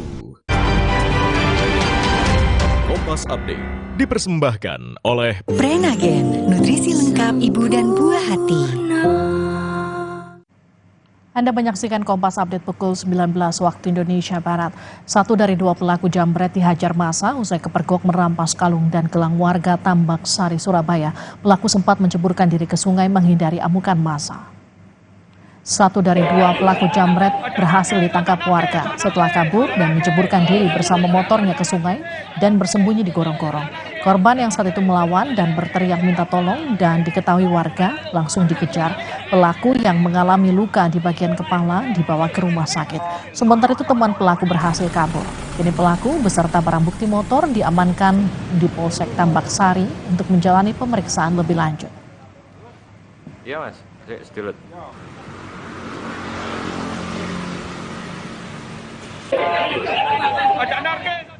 Demikian Kompas Update, kita lanjutkan Sapa Indonesia Malam usai jeda. Kompas Update dipersembahkan oleh Morigro. Morinaga Morigro, susu dengan formula Grow Max, bantu optimalkan nutrisi anak. Prenagen, kaya akan protein, omega 3, dan kalsium. Penting untuk pembentukan organ tubuh bayi. Minum selama hamil 9 bulan. Prenagen. Baru Morinaga Morigro, kasih makan anak masih pakai drama. Beri dia Morinaga Morigro, susu dengan formula Grow Max, bantu tingkatkan nafsu makan dan penuhi nutrisi untuk pertumbuhannya. Morinaga Morigro. PSI menang pasti menang. PSI partaiku. PSI menang pasti menang. PSI partaiku.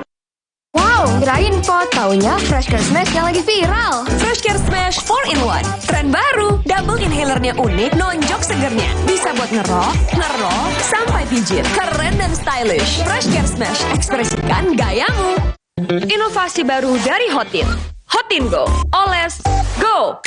Roll on, go. Pijat, go. Nggak sentuh langsung, nggak bikin tangan panas. Hotin Go. Hotnya in, langsung go. Mood booster favorit gue nih, mie sedap kari kental spesial. Kuahnya kental, berpadu rempah pilihan yang bikin makin sensasional. Rasanya makin spesial. Buruan cobain, yang sedapnya berkari-kari dari Wings Food.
mengurangi impor sekecil-kecilnya. Tapi tidak mungkin kan menghapuskan impor dan menghadirkan guru yang mau masuk ke pelosok, itu masih jadi tantangan. Salah satunya insentif guru. Apa yang salah dari pengelolaan sistem pendidikan kita sekarang? Milu, Senin, 11 Desember, pukul 8:30 malam di Kompas TV.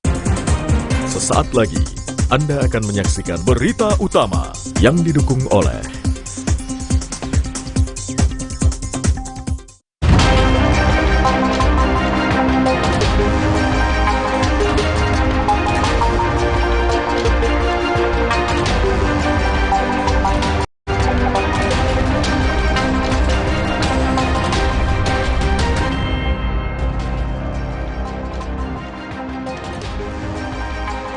Apa kabar saudara? Selama 1 jam ke depan, berita utama akan menyajikan sejumlah informasi menarik bersama dengan saya, Arizona Gali. Dan saya, Valentina Sitorus. Ketiga calon presiden kini mulai menyiapkan diri untuk menghadapi debat perdana yang akan digelar pada besok malam. Informasi dan ulasan lengkapnya saudara akan kami hadirkan bersama dengan berita pilihan yang sudah kami siapkan untuk Anda. Dan berita lain yang aktual untuk Anda simak diantaranya.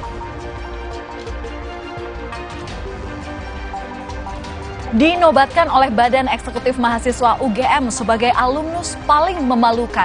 Presiden Jokowi menganggap hal itu sebagai proses demokrasi. Namun Jokowi mengingatkan soal etika dan sopan santun.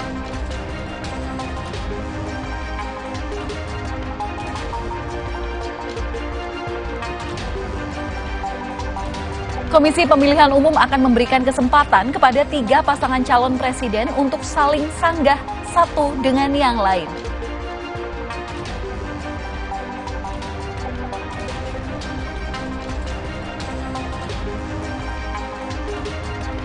Upaya evakuasi para korban banjir di wilayah barat laut Pasifik Amerika Serikat berlangsung dramatis.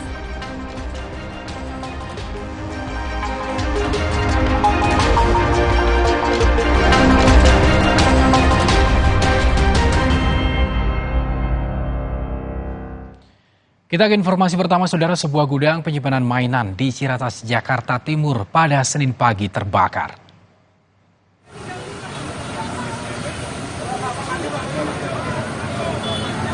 Api dengan cepat membakar seluruh isi gudang penyimpanan mainan di Jalan Raya Centek, Kecamatan Ciracas, Jakarta Timur.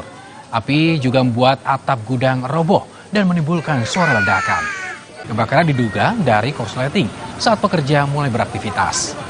Tak ada korban jiwa, api padam 1 jam kemudian.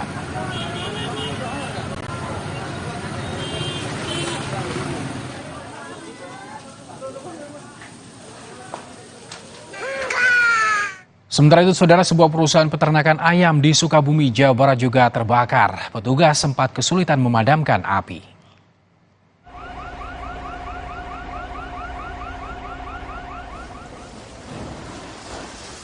Api menghanguskan sebuah blok kandang ayam di lantai 2 milik salah satu perusahaan peternakan ayam di Kampung Sinagar, Desa Nagrak Utara, Sukabumi, Jawa Barat.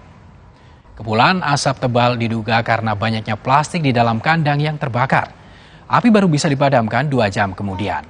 Petugas sempat kesulitan memadamkan api karena tingginya kandang. Belum diketahui penyebab kebakaran, namun dugaan sementara akibat hubungan pendek arus listrik.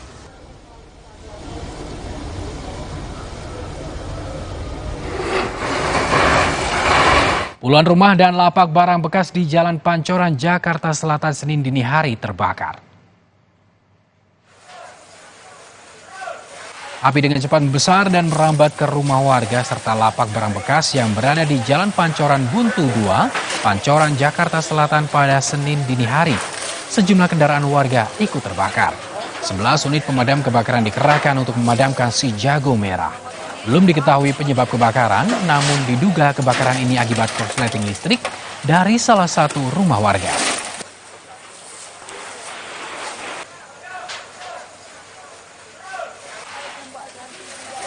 Kita ke informasi selanjutnya, saudara. Sekjen PDIP Hasto Kristianto menyindir Capres nomor urut 2 Prabowo Subianto tak bisa belusukan untuk menyentuh rakyat.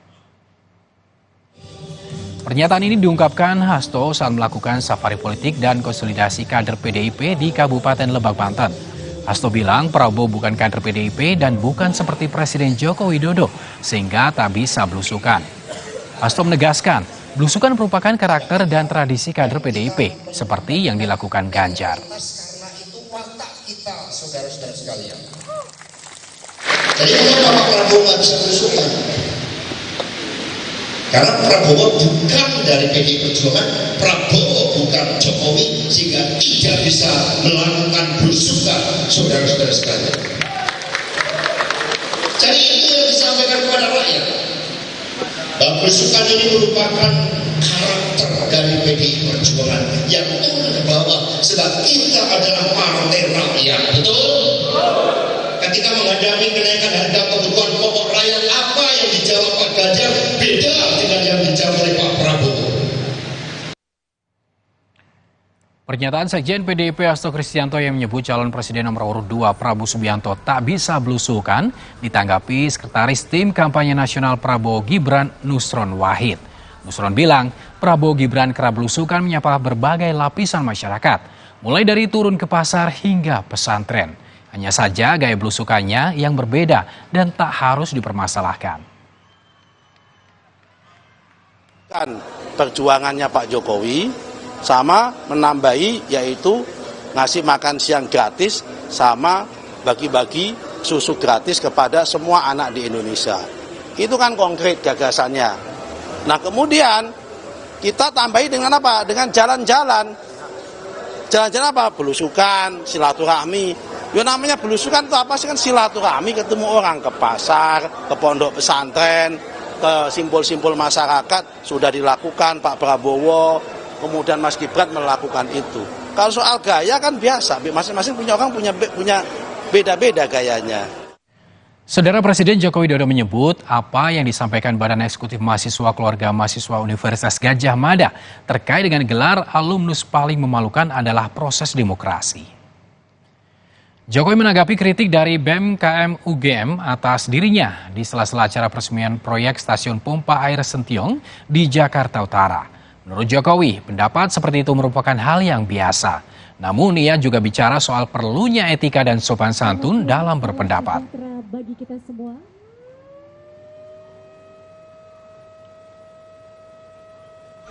UGM Pak, apa ini UGM Pak? Soal BEM UGM Bapak. Ya itu proses demokrasi, boleh-boleh saja, tetapi perlu saya juga mengingatkan kita ini ada etika sopan santun ketimuran. Ya. Tapi berlebihan nggak Pak? Itu Pak? Ya biasa saja. Gelar alumnus UGM paling memalukan disematkan pada Presiden Joko Widodo oleh BEM KM UGM di acara aksi mimbar bebas di depan kampus UGM di Sleman, Yogyakarta pada Jumat 8 Desember lalu. Kata-kata tersebut bahkan tertulis dalam bentuk banner, saudara. Secara bergantian mahasiswa berorasi mengkritisi pemerintahan Joko Widodo. Mereka menilai banyak permasalahan yang tak kunjung diselesaikan oleh Jokowi, diantaranya pemberantasan korupsi dan persoalan politik dinasti.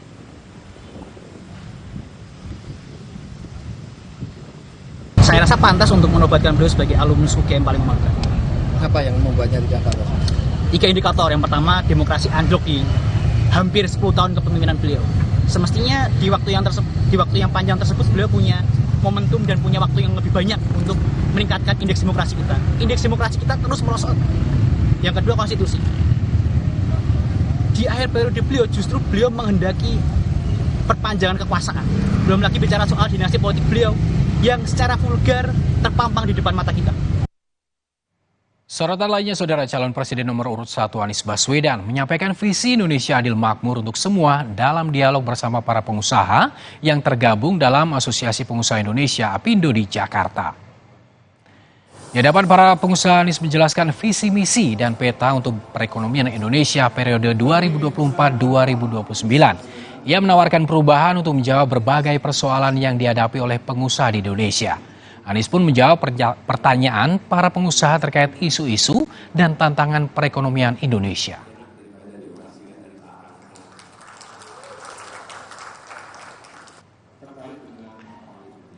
Masih dalam acara dialog bersama APindo, saudara, calon presiden nomor urut 3 Ganjar Pranowo juga hadir dan turut menyampaikan visi misinya untuk perekonomian Indonesia di masa mendatang.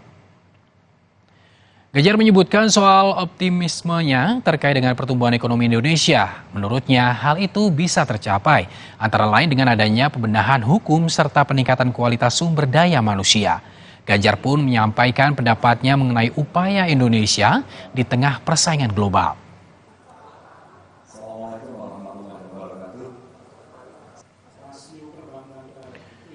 Sementara itu, Saudara, calon Wakil Presiden nomor urut 2 Gibran Rakabuming Raka bertemu dengan para pedagang di kawasan Pasar Rumput, Jakarta Selatan. Dalam aksi belusukannya, Gibran membeli sejumlah bahan pokok. Sejumlah pedagang pun kebanyakan mengeluhkan naiknya harga bahan-bahan pangan seperti gula dan juga cabai. Di akhir kunjungannya, Gibran pun menyebut pihak Prabowo Gibran akan tetap bekerja keras apapun hasil surveinya.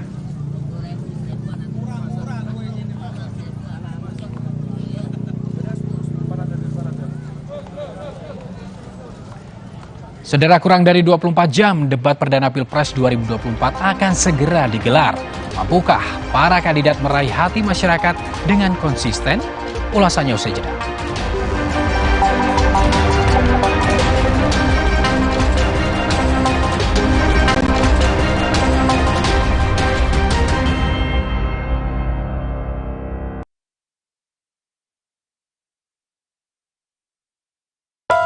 Woi, jangan asal nubruk. Lu yang asal nubruk.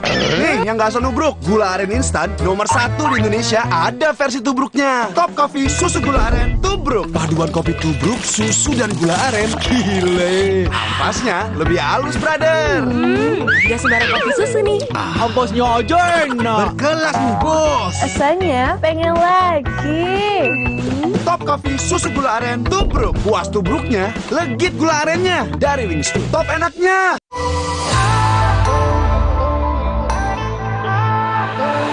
Siapkan diri untuk pencapaian luar biasa dan lewati batasmu. Stargazer X, unleash the X in you. Badan letih lesu, jangan sampai sakit. Daya tahan tubuh harus kuat. Minum Adem Sari. Adem Sari banyak vitamin C. Daya tahan kuat, gak panas dalam lagi. Adem Sari. Tempo Scan Group bukan nama sebuah majalah. Banyak yang mengira kami hanya memproduksi produk farmasi. Faktanya, kami juga memproduksi produk konsumen, produk nutrisi, dan kosmetik. Ekuitas merek kami telah menjadi market leader. Temposcan juga memiliki belasan fasilitas produksi yang tersebar di berbagai wilayah Indonesia. Hampir semua produk kami diproduksi di dalam negeri. Jaringan distribusi kami mampu menjangkau seluruh wilayah kepulauan Indonesia dan Malaysia, Thailand, Filipina, bahkan Afrika, menghadirkan produk-produk berkualitas dengan harga terjangkau. Selama 70 tahun membangun integrated business ecosystem berkat kerja keras dan dedikasi 12.000 karyawan Temposcan. Tidak berhenti di sini, Temposcan terus mengembangkan bisnisnya dengan inovasi tanpa batas. 70 tahun Temposcan, building the next frontier. Minum Ensure Go dengan HMB dan triple protein. Dukung kekuatan dan bantu jaga daya tahan tubuh agar hidup makin berkualitas. Minum 2 kali sehari. Baru Ensure Gold dengan rasa gandum yang lezat. Coba sekarang. Wow, kirain pot, taunya Fresh Care Smash yang lagi viral. Fresh Care Smash 4-in-1. Tren baru, double inhalernya unik, nonjok segernya. Bisa buat ngerok, sampai pijit. Keren dan stylish. Fresh Care Smash, ekspresikan gayamu. Inovasi baru dari Hotin. Hotin Go, oles, go. Roll on, go. Pijat, go. Nggak sentuh langsung, nggak bikin tangan panas. Hotin Go, hotnya in, langsung go. Nippon Elastex 3-in-1 dengan teknologi Hydroflex, perlindungan lebih maksimal, gampang meresap ke pori-pori tembok, daya sebarnya luas. Pasti beres pakai Nippon Elastex. Dunia terus berputar. Begitu banyak hal yang berakhir, namun banyak juga yang kembali dalam bentuk baru, memberi harapan baru. Seperti botol plastikmu yang dapat menjadi barang baru lagi melalui gerakan ekonomi sirkular nasional Le Mineral. Kini, plastik tidak lagi menjadi sampah, namun terus berputar dengan dipilah dan didaur ulang menjadi baru. Semua bisa mengambil peran penting dalam perputaran itu dari hulu ke hilir. Mulai dari kamu yang memilah sampah dari rumah, pemulung yang mengumpulkannya, hingga pekerja pabrik yang mendaur ulang. Bersama Gerakan Ekonomi Sirkular Nasional Le Mineral, mari jadikan botol plastikmu jadi baru lagi.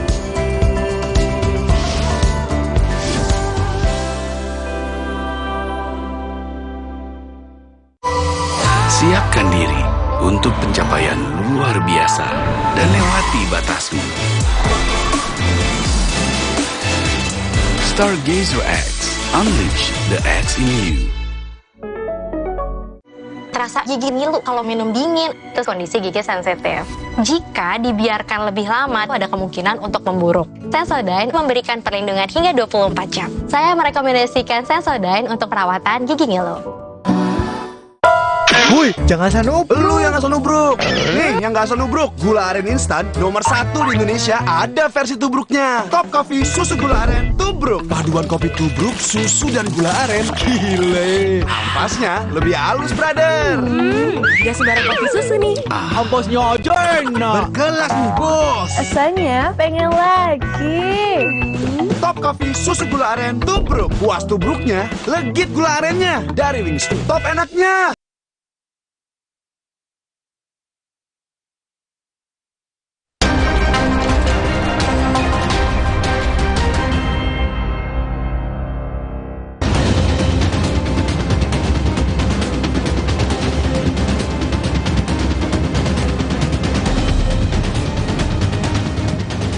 Pada saat debat capres maka proporsinya capres untuk bicara lebih banyak ya.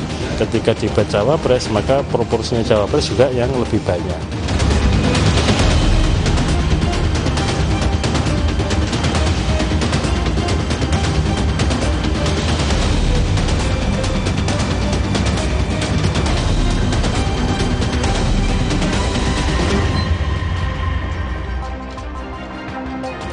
Kurang dari 24 jam, debat perdana Pilpres 2024 akan segera digelar. Pada Selasa 12 Desember 2023, gelaran debat pertama ini akan dimulai oleh calon Presiden Anies, Prabowo, dan juga Ganjar. Menjadi momen yang ditunggu dalam tahapan pemilihan presiden. Mampukah para kandidat ini menggunakan acara debat untuk meraih hati masyarakat? Iya, masa kampanye memang telah berlangsung hampir sebulan. Berbagai janji juga sudah diumbar. Namun seberapa jauh tahapan kampanye ini telah mempengaruhi suara pemilih? Saudara, hari ini, Senin 11 Desember 2023, Litbang Kompas telah merilis hasil survei yang dilakukan dengan melibatkan 1.364 responden secara acak. Menggunakan metode pencuplikan sistematis bertingkat di 38 provinsi di Indonesia. Litbang Kompas menyebut tingkat kepercayaan publik sebesar 95% pada survei ini dan margin of error kurang lebih 2,65%. Hasilnya, elektabilitas Prabowo Gibran mencapai 39,3%. Sementara Anies Muhaimin mendapatkan 16,7% dan selanjutnya untuk pasangan Ganjar Mahfud mendapatkan suara atau elektabilitas sebesar 15,3%. Peningkatan suara Prabowo Gibran menurut survei Litbang Kompas yang dilakukan mulai 29 November hingga 4 Desember 2023 ini terjadi di seluruh provinsi di Pulau Jawa, meliputi DKI Jakarta, Banten, Jawa Barat, Jawa Tengah, Daerah Istimewa Yogyakarta, dan Jawa Timur. Untuk warga yang belum menentukan pilihan sebanyak 28,7%. Tak hanya menghasilkan survei atau tak hanya melakukan survei terhadap pasangan capres dan juga cawapres. Litbang Kompas juga melakukan survei terhadap calon presidennya saja. Bagaimana dengan hasilnya? Ini dia. Anies Baswedan mendapatkan elektabilitas sebesar 17,4%. Prabowo mendapatkan hasil elektabilitas sebesar 39,7%. Sementara elektabilitas dari Ganjar Pranowo ini sebesar 18,0%. Sistem dan waktu yang digunakan untuk melakukan survei ini masih sama, yakni pada periode 29 November hingga 4 Desember 2023. Dan dalam survei ini ditemukan warga yang belum menentukan pilihan sebanyak 24,9%. Lalu bagaimana dengan hasil survei elektabilitas terhadap calon wakil presiden? Dari hasil survei Litbang Kompas, Muhaimin Iskandar mendapatkan suara sebesar 12,7%. Kemudian Gibran Rakabuming Raka 37,3%. Dan sementara elektabilitas dari Mahfud MD sebesar 21,6%. Dalam rilis Litbang Kompas ini juga masih banyak masyarakat yang belum menentukan pilihan, yakni sebanyak 28,4%. Litbang Kompas juga menekankan tingkat kepercayaan pada survei ini sebesar 95% dan margin of error kurang lebih 2,65%. Nah, menanggapi hasil survei dari Litbang Kompas yang menempatkan pasangan Anies Muhaimin di posisi kedua, calon presiden nomor urut 1 Anies Baswedan menyebut bahwa hasil survei ini tak bisa jadi patokan. Pasalnya masih banyak ditemukan warga yang juga belum menentukan pilihan. Anies di sini menekankan bahwa perjalanan masih panjang. Bahkan Capres nomor urut 1 juga merasa yakin bahwa gagasan perubahan yang terus digaungkannya memang dibutuhkan masyarakat saat ini. Nanti menjelang pemilu, angka yang undecided makin hari akan makin menurun. Tapi lonjakan angka yang belum memilih itu menggambarkan ada yang kehilangan suara banyak, pasti. Dan itu juga artinya ada yang mulai memikirkan kemana ya saya harus memilih. Jadi suaranya belum stabil. Dan itu artinya hasil surveinya juga tidak bisa dijadikan patokan. Di sisi lain, Cawapres nomor urut 2 Gibran Rakabuming Raka pun turut angkat bicara menanggapi hasil survei yang dirilis oleh Litbang Kompas. Menurut Gibran, masih banyaknya warga yang belum menentukan pilihan karena masih menunggu hasil debat. Gibran pun meminta publik untuk menunggu 1 atau 2 bulan ke depan terkait hasil survei pasca debat. Yang paling penting menurut Gibran, apapun hasil survei tetap harus bekerja keras. Masih banyak sih voter. Nunduk semua nunduk. Yang belum menentukan pilihan tuh tinggi. Yang belum menentukan pilihan memang banyak. Kumparan. Mungkin sebagian besar masih nunggu debat ya. Kita tunggu aja 1 bulan ini, 2 bulan ini progresnya seperti apa ya. Yang jelas survei tinggi, survei rendah kita tetap kerja keras. Surveinya nggak memungkinkan untuk kalau 1 putaran masuk gimana? Nggak apa-apa. Sementara itu bagi Capres nomor urut 3 Ganjar Pranowo bahwa hasil survei Litbang Kompas yang menunjukkan elektabilitas dari Ganjar Mahfud sebesar 15,3% tak membuatnya berkecil hati. Bagi Ganjar, hasil survei itu dapat menjadi pemicu agar timnya bisa bekerja lebih baik lagi. Salah satunya adalah dengan konsolidasi tim pemenangan nasional yang terus berjalan. Ganjar pun akan terus menemui rakyat untuk melakukan komunikasi. Oh, tidak apa-apa, jadi sebenarnya ada survei-survei yang lain buat kami itu menjadi pemicu saja agar kita bisa berpacu lebih bagus lagi karena waktu masih ada dan konsolidasi sekarang sedang dilakukan. Jadi kita tidak berkecil hati, tugas kita temui rakyat, langsung kita berkomunikasi dengan mereka. Makanya kemarin juga sudah dikumpulkan dari kekuatan sebelum survei ini di launching gitu ya. Kita sudah jalan karena kesadaran itu kita juga tahu. Saudara, hasil survei memang belum bisa menjadi patokan karena masih ada waktu sekitar 2 bulan lagi dalam menuju pemungutan suara. Kerja keras dengan kampanye masih bisa dilakukan oleh pasangan Capres dan Cawapres untuk memenangi hati rakyat. Tak hanya bertemu langsung dengan rakyat, melalui debat Capres-Cawapres yang akan digelar kurang dari 24 jam ini, masing-masing kandidat juga bisa menunjukkan ide dan gagasannya. Debat perdana akan digelar di kantor KPU 12 Desember 2023 dengan mengangkat tema mengenai pemerintahan, hukum, hak asasi manusia, pemberantasan korupsi, penguatan demokrasi, penanganan disinformasi, dan kerukunan warga. 3 capres di sini akan saling beradu kualitas. Dalam gelaran ini, para pemilih diharapkan bisa mencermati visi misi, program, dan gagasan dari masing-masing paslon. Komisi Pemilihan Umum Republik Indonesia pada Senin pagi telah mempersiapkan panggung debat perdana Pilpres 2024. Untuk format debat perdana ini akan digelar secara town hall. Berlokasi di teras kantor KPU RI Jakarta, posisi para penonton dibuat secara melingkar, sementara untuk peserta debat juga melingkar berada di tengah panggung. Sebelumnya, KPU juga telah mengumumkan ada 11 panelis yang sudah menandatangani fakta integritas agar tidak membocorkan pertanyaan kepada siapapun. Tim panelis ini pun mulai menjalani karantina hingga hari debat Capres putaran pertama berlangsung. KPU membuat fakta integritas agar semua yang terlibat bersikap objektif. Sekali lagi saya sangat menghormati ya langkah-langkah KPU secara teknis yang berusaha untuk menjaga integritas dari debat kali ini dengan mengkarantina kami dan meminta kami menandatangani fakta integritas. Saudara, debat perdana Pilpres hanya akan diikuti oleh calon presiden. Sementara untuk calon wakil presiden tetap hadir meski statusnya hanya mendampingi. Calon presiden nomor urut 1 Anies Baswedan mengaku mempersiapkan debat perdana di KPU dengan banyak membaca persoalan yang saat ini dirasa penting, terutama soal hukum, HAM, dan demokrasi. Sementara itu, calon presiden nomor urut 2 Prabowo Subianto mengaku siap untuk menghadapi debat perdana yang digelar KPU pada esok hari. Dan capres nomor urut 3 Ganjar Pranowo juga siap untuk berdebat dengan cara atau format apapun. Ganjar mempersilahkan KPU untuk mengatur format debat. Tentu saja belajar, membaca apa hal-hal yang hari ini dianggap penting terkait dengan persoalan hukum, HAM, terkait dengan demokrasi, tentu harus baca-baca. Itu yang kami kerjakan sekarang. Misalkan debat, Bapak memang sudah bukan hal yang baru Pak debat, tapi persiapannya untuk lusa apa sih Pak? Insya Allah kita persiapan, insya Allah.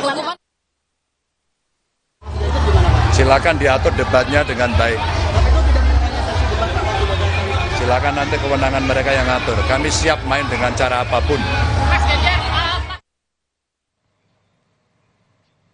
Para kandidat sudah mempersiapkan diri untuk beradu gagasan dalam debat perdana Pilpres yang digelar perdana oleh KPU pada esok hari, Selasa 12 Desember 2023. Mata publik pun bakal tertuju pada penampilan perdana Anies Baswedan, Prabowo Subianto, hingga Ganjar Pranowo. Debat perdana ini tentu jadi ajang pembuktian kualitas capres untuk meyakinkan publik dan bukan hanya mempertontonkan gimmick, tapi mengutamakan gagasan dan juga solusi. Akankah debat capres-cawapres berpengaruh secara elektoral hingga membuka ruang migrasi suara? Kita tunggu saja. Saudara, berita utama masih akan hadir usai jeda dengan informasi seorang pria justru tergelincir hingga jatuh ke dalam sumur sedalam 15 meter gara-gara mengejar burung dara.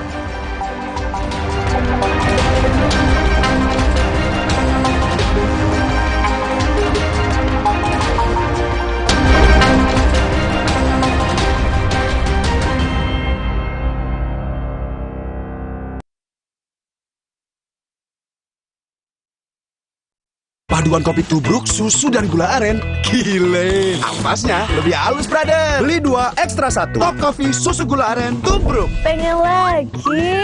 Beli 2 ekstra 1. Puas tubruknya, legit gula arennya. Beli 2 ekstra 1.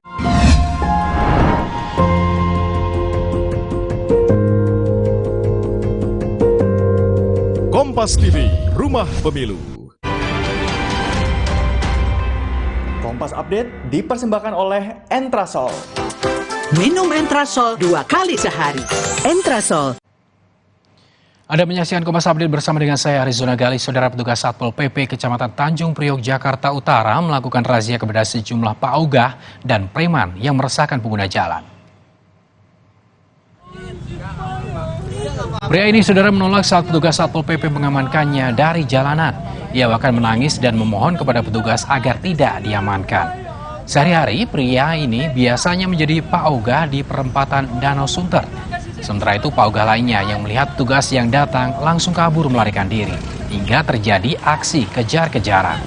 Sebanyak 4 orang paugah yang terjaring razia ini dibawa ke tempat rehabilitasi suku dinas sosial Jakarta Utara untuk dibina dan diberi pelatihan keterampilan. Razia terhadap paugah dan preman jalanan ini digelar karena adanya laporan dari warga yang resah akan keberadaan paugah dan preman yang mengganggu pengguna jalan.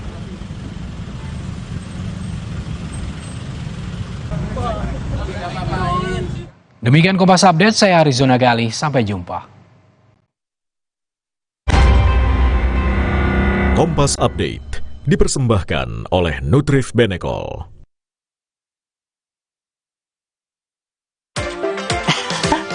Sekarang badan gampang pegal dan lelah. Itu bisa jadi masalah di otot, tulang, dan jantung. Minum Entrasol. Dengan ekstrak buah zaitun, bantu jaga kesehatan otot, tulang, dan jantung. Jadi bisa tetap aktif. Entrasol.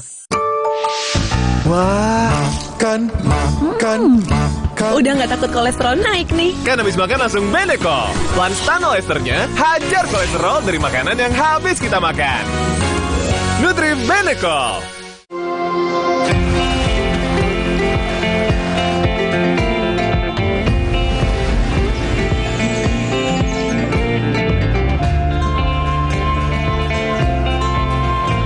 Wherever you're going, whatever you're doing, stay healthy and stay happy. Drink UC 1000 vitamin with 1000 milligrams of vitamin C to help strengthen your immune system and keep you healthy. Healthy inside, fresh outside. Tengah malam gak bisa tidur.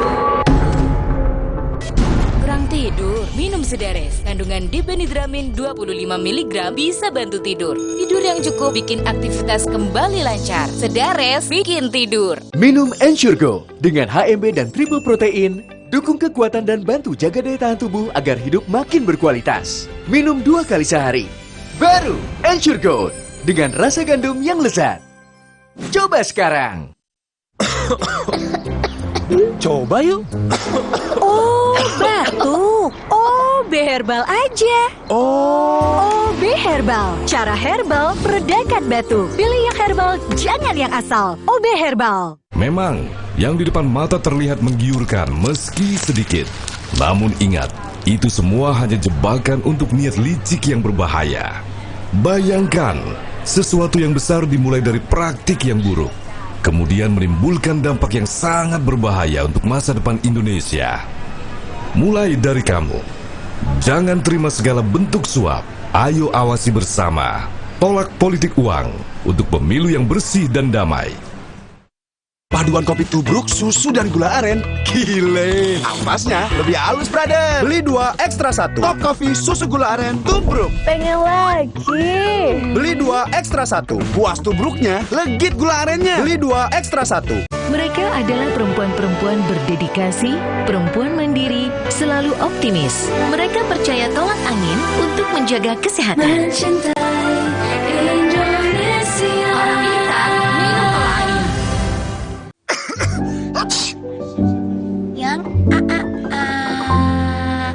Jangan ada flu dan batuk di antara kita. Minum Siladex Flu baru. Aktif redakan 5 gejala flu dan batuk. Baru Siladex Flu. Aktif redakan flu dan batuk. Produksi Konimax.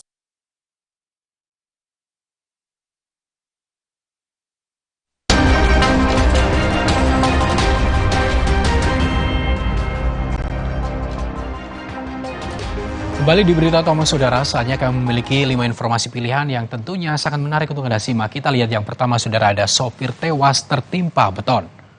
Seorang sopir truk tewas tertimpa beton gerbang sebuah kantor di Kabupaten Pinrang, Sulawesi Selatan pada Minggu sore. Diduga korban lupa menurunkan posisi bak truk yang tengah berdiri hingga menabrak pintu gerbang.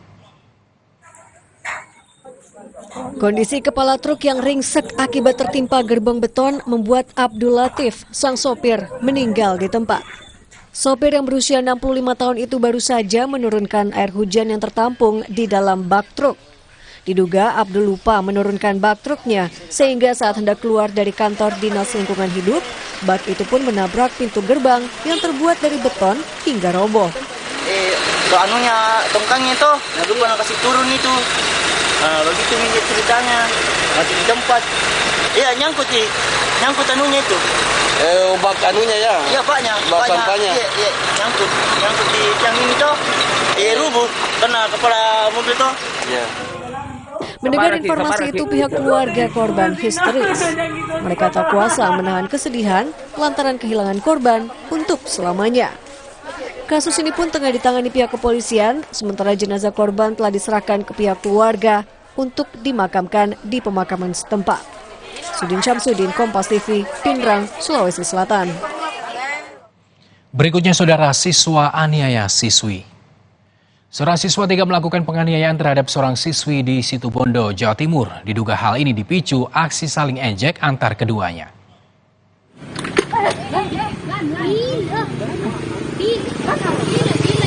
Siswa yang tengah memegang helm ini langsung melakukan penganiayaan terhadap siswi berkerudung.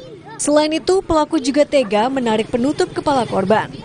Kasus ini pun viral dan langsung ditindaklanjuti. Apalagi korban juga telah melaporkan penganiayaan kepada polisi. Motifnya adalah salah ucap kaitannya dengan ibu, sehingga terjadi pemukulan terhadap anak siswi, ya, seorang perempuan yang dipukul oleh seorang siswa laki-laki. Sementara pihak sekolah sudah melakukan mediasi namun belum menemui titik terang. Siswa dipanggil ke BK dan BK itu nanti menyelesaikan bersama dengan Wakasek Kesiswaan didampingi oleh pembina OSIS. Rencananya kedua orang tua pelaku dan korban akan segera dipertemukan agar dapat menyelesaikan kasus ini secara kekeluargaan. Sementara pihak kepolisian akan tetap memanggil pihak pelaku, korban, serta saksi untuk dimintai keterangan. Dwi Rendra, Kompas TV, Situbondo, Jawa Timur.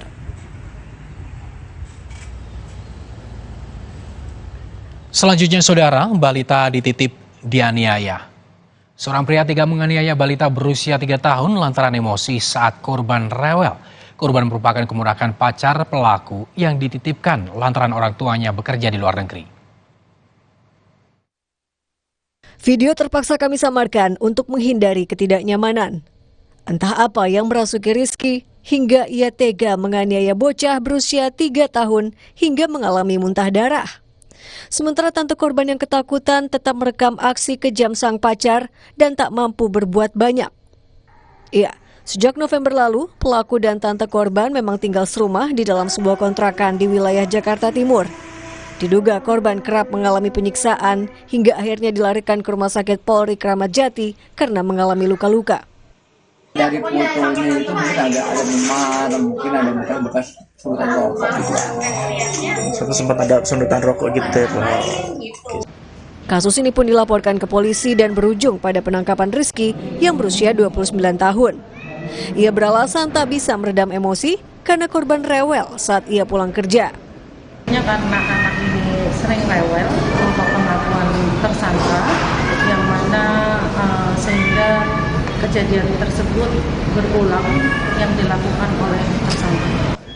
Sebelumnya korban terpaksa dititip kepada sang tante yang berusia 17 tahun karena orang tua balita tengah bekerja di luar negeri. Nasib tragis pun terpaksa dihadapi sang balita yang kini menjalani perawatan di rumah sakit.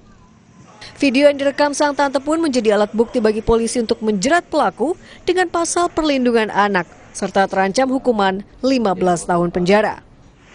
Ardi Praseno, Kompas TV, Jakarta. Informasi pilihan berikutnya, saudara, mengejar burung jatuh ke sumur. Gara-gara mengejar burung dara, seorang pria justru tergelincir hingga jatuh ke dalam sumur sedalam 15 meter. Proses evakuasi pun berlangsung dramatis. Mulyono mencoba bertahan. Hanya gara-gara keasikan mengejar seekor burung dara, ia pun terjatuh ke sumur sedalam 15 meter milik sang tetangga Mujio. Saat itu Mujio curiga penutup sumurnya bergeser dan muncul suara dari dalam. Saat diperiksa ternyata Mulyono tengah berada di dalam dan meminta tolong. Usai melapor, tim gabungan dari Damkar, PMI dan relawan berupaya menolong Mulyono. Namun sumur yang sempit sempat membuat mereka kesulitan mengevakuasi tubuh korban.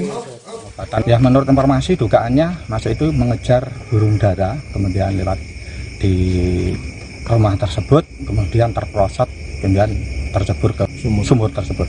Kedalaman berapa meter? Untuk kedalaman kurang lebih 15 meter. Ada kesulitan? Ya, kesulitan karena untuk tipikal sumur ini di bawah ini ada lubang yang menyempit. Sehingga penolong dan korban tadi sempat kesulitan karena untuk memasangkan alat pengaman kepada korban ini karena ruang gerak yang cukup sempit sehingga proses evakuasi yang berlangsung selama 1 jam berbuah manis. Mulyono berhasil diselamatkan dan langsung dibawa ke rumah sakit terdekat untuk mendapat penanganan medis. Nicholas Irawan, Kompas TV, Klaten, Jawa Tengah. Terakhir, saudara, mesin ATM dirusak.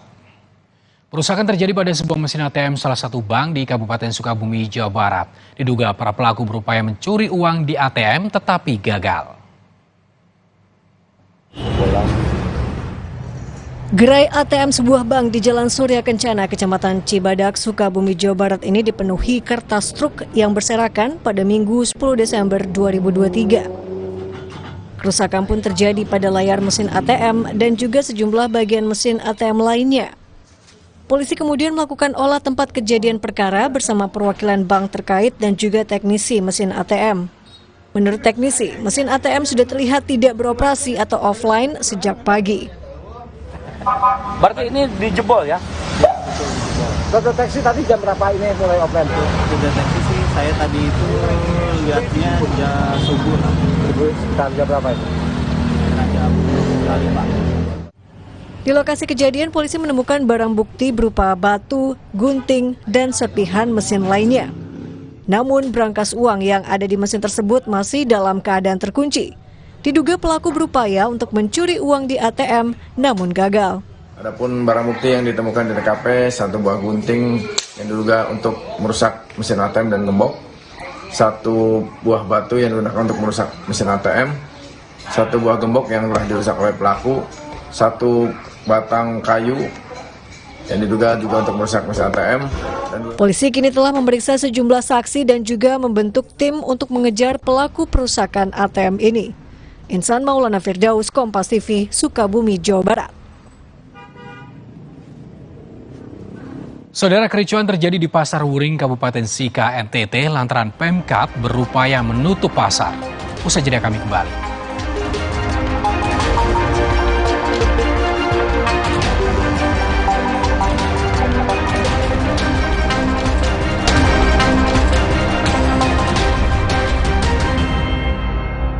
Mitsubishi X-Force. Everything you wish for is no longer imagination. Confidently enjoy every action. Mitsubishi X-Force, infinite excitement.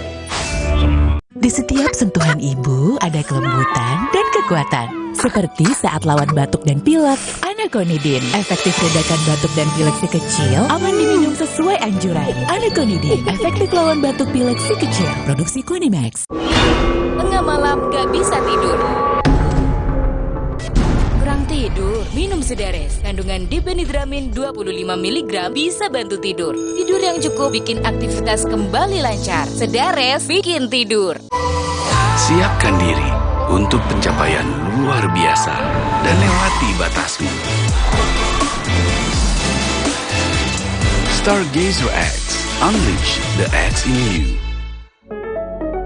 Minum Ensurgo dengan HMB dan triple protein, dukung kekuatan dan bantu jaga daya tahan tubuh agar hidup makin berkualitas. Minum 2 kali sehari. Baru Ensurgo dengan rasa gandum yang lezat. Coba sekarang. Nyatanya, suara tetesan air nggak akan jadi lagu pengantar tidur yang nyenyak. Makanya soal cat pelapis anti bocor, pilih yang Aku Approve. Aku Approve dan Aku Approve Pro. Aku approve, aku approve. Galon Le Mineral 100% bebas BPA.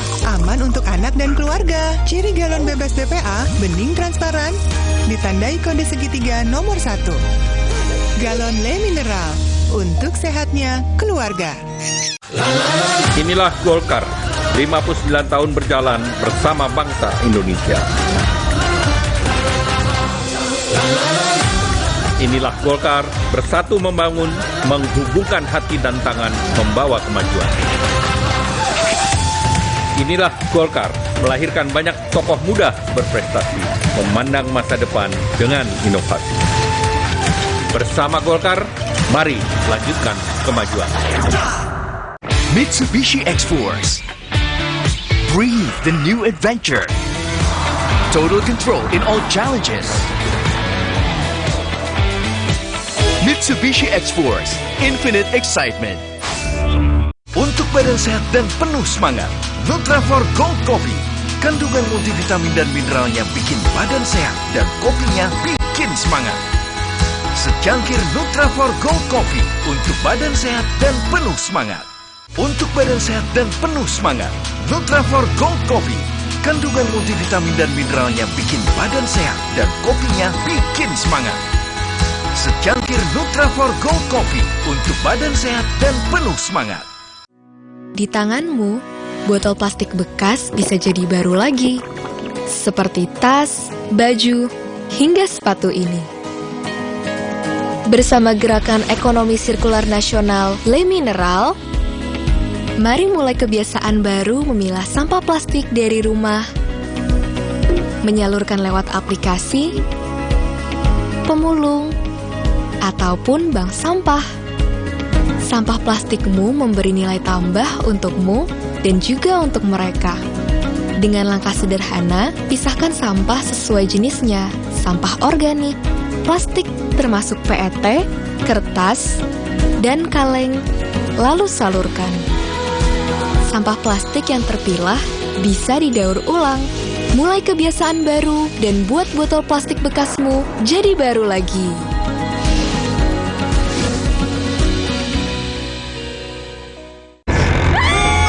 Baru mie sedap rawit bingit ayam jerit. Satu-satunya dengan rawit asli. Mie sedap rawit bingit ayam jerit. Mie kenyal dan gurih kaldu ayam bikin lagi. Sedapnya rawit bingit. Mie sedap rawit bingit ayam jerit. Dari Wisma.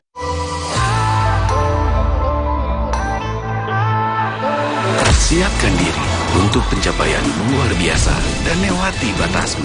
Stargazer X. Unleash the X in you.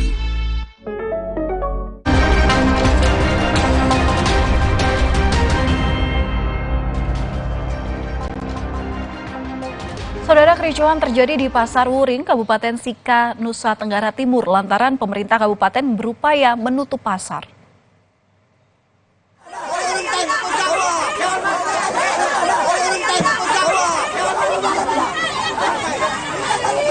Adu pukul antar pedagang tak terhindarkan saat petugas Satpol PP berupaya menertibkan Pasar Wuring di Kabupaten Sika, NTT. Penertiban juga dilakukan dengan melakukan pemagaran di jalan masuk pasar. Para pedagang lantas mempertanyakan kebijakan pemerintah yang tidak pro pada rakyat kecil. Apalagi sumber penghidupan mereka berasal dari kegiatan jual beli di lokasi ini. Mereka berharap pemerintah meninjau kembali atas keputusan tersebut.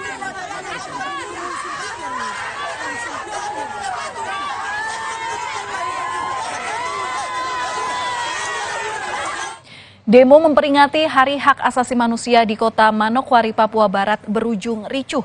2 polisi terluka dalam insiden ini.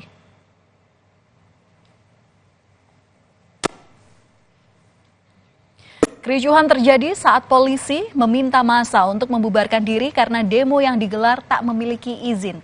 Bukannya membubarkan diri, massa malah menyerang aparat dengan menggunakan batu dan kayu. 2 anggota polisi terluka dan harus dilarikan ke rumah sakit untuk mendapatkan penanganan medis. Karena terdesak diserang oleh massa, polisi lalu mengeluarkan tembakan gas air mata. Polisi juga menggunakan mobil water cannon untuk membubarkan massa. Polisi juga mengamankan 2 orang koordinator aksi karena diduga memprovokasi kericuhan.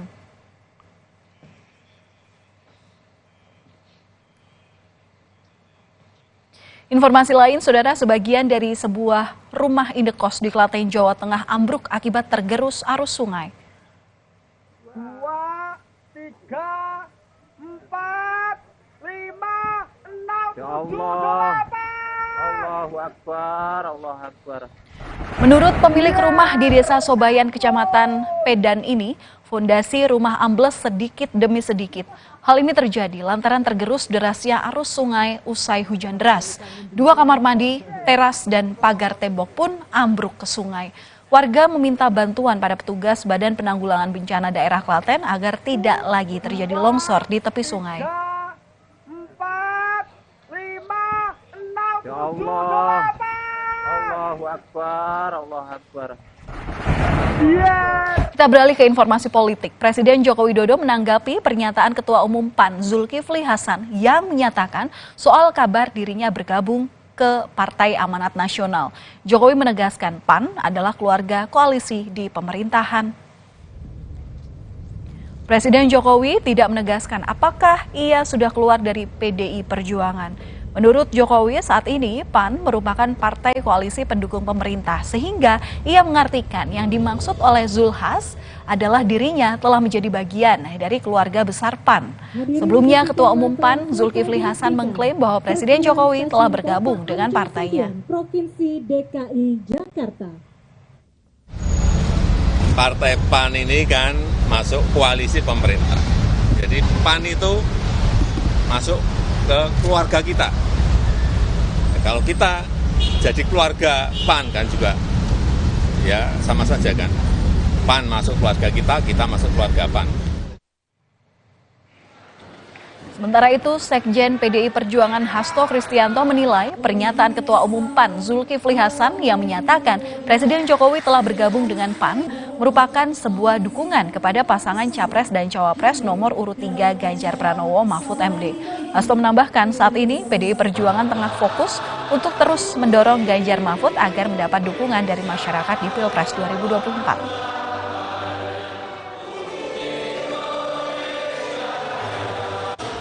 Pak Zulkifli Hasan yang mengatakan bahwa Pak Jokowi telah menjadi anggota Partai Amanat Nasional itu secara tidak langsung merupakan cara Pak Zulkifli Hasan membantu Pak Ganjar dan Prof. Mahfud MD. Informasi mancanegara hadir usai jeda mengenai upaya evakuasi para korban banjir di wilayah barat Laut Pasifik Amerika Serikat yang berlangsung secara dramatis.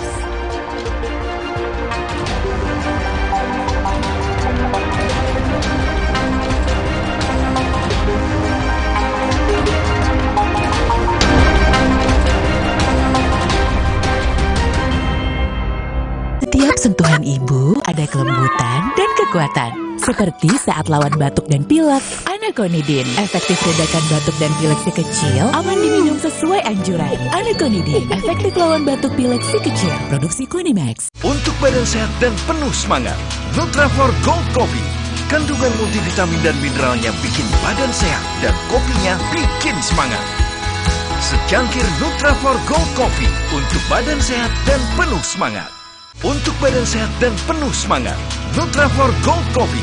Kandungan multivitamin dan mineralnya bikin badan sehat dan kopinya bikin semangat.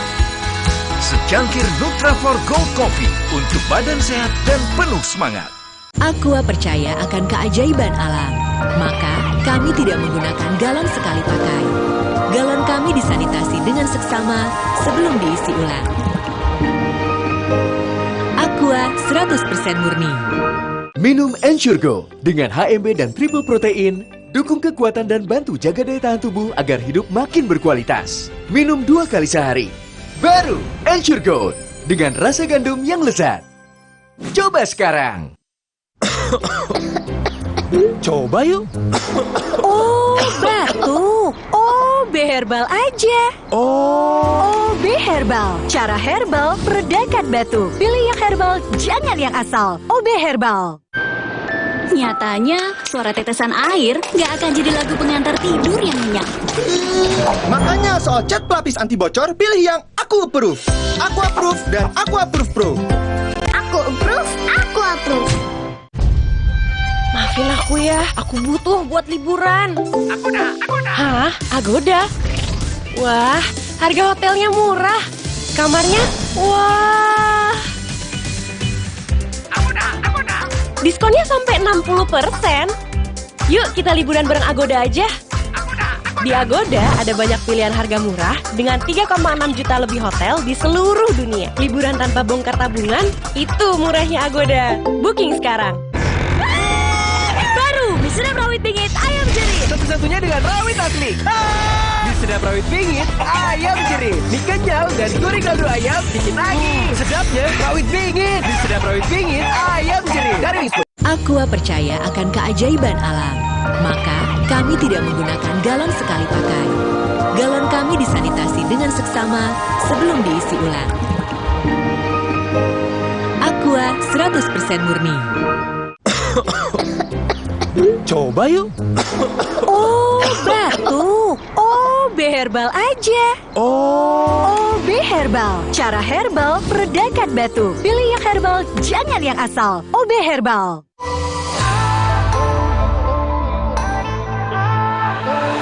Siapkan diri untuk pencapaian luar biasa dan lewati batasmu. Stargazer X, unleash the X in you.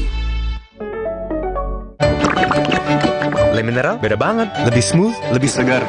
Le Mineral memang berbeda. Setiap tetesnya mengandung mineral esensial seimbang yang penting untuk tubuh dan juga membuat rasa airnya lebih segar. Dan lebih enteng. Le Mineral. Gatal karena campuran kutu air, mati kutu dengan Fungider.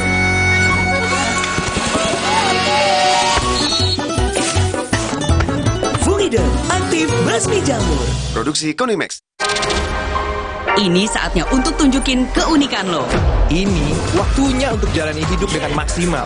Because we know that this is us. Wuling Alves, style and innovation in one SUV. Halo Wuling. Aqua percaya akan kebijaksanaan dan keajaiban alam. Aqua berasal dari gunung-gunung terpilih, bukan tempat yang mudah tercemar. Aqua disaring oleh lapisan bebatuan pelindung tanpa proses rekayasa.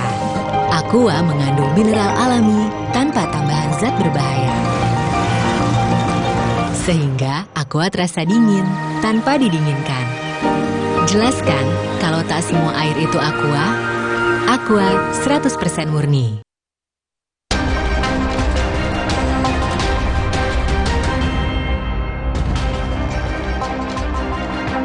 Terima kasih masih bersama kami di Berita Utama, Saudara. Sebuah video memperlihatkan momen saat puting beliung menerjang rumah warga di Kabupaten Bone, Sulawesi Selatan pada Minggu lalu. Puting beliung menerjang permukiman warga Desa Pacing, Kabupaten Bone, Sulawesi Selatan. Atap bertebangan hingga membuat warga sekitar panik. Sebanyak 13 rumah warga rusak, bahkan salah satu rata dengan tanah. Sebagian penduduk terpaksa tinggal di pengungsian sambil menunggu bantuan dari pemerintah.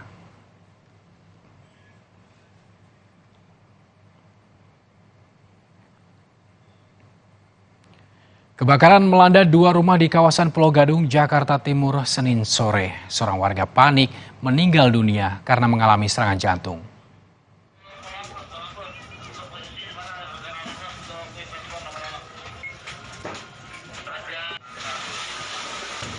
Kobaran api disertai asap tebal menghanguskan seluruh bangunan rumah yang berada di permukiman padat penduduk. 15 unit pemadam kebakaran dikerahkan untuk memadamkan api. Seorang warga meninggal dunia akibat serangan jantung saat memindahkan barang-barang miliknya. Diduga kebakaran terjadi karena korsleting listrik.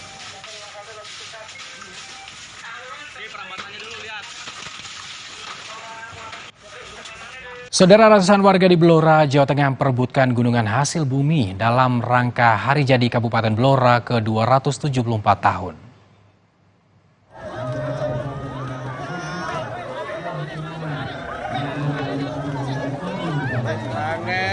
Sebanyak 40 gunungan jadi rebutan warga saat acara Gerebek Gunungan di Hari Jadi Kabupaten Blora ke-274 tahun. Warga saling dorong dan berdesakan untuk perebutkan isi gunungan berupa jajanan pasar dan hasil bumi. Salah satu gunungan yang berisi pecahan uang kertas pun tak luput jadi rebutan warga.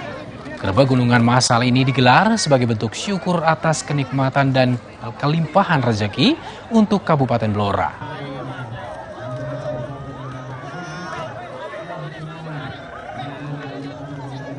Selanjutnya, saudara, tim penjaga pantai Amerika Serikat menyelamatkan 5 orang yang terjebak banjir di wilayah barat Laut Pasifik Amerika Serikat. Upaya evakuasi korban dilakukan melalui jalur udara lantaran wilayah sekitarnya terendam. Peringatan banjir sempat disampaikan pada sebagian wilayah barat Washington, termasuk utara dan selatan Seattle.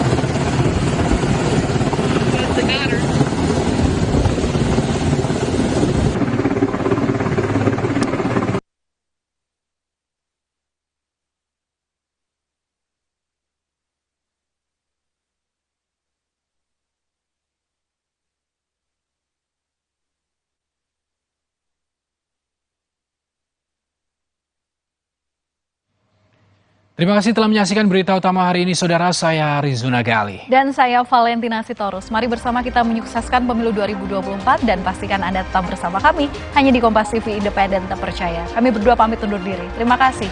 Sampai jumpa.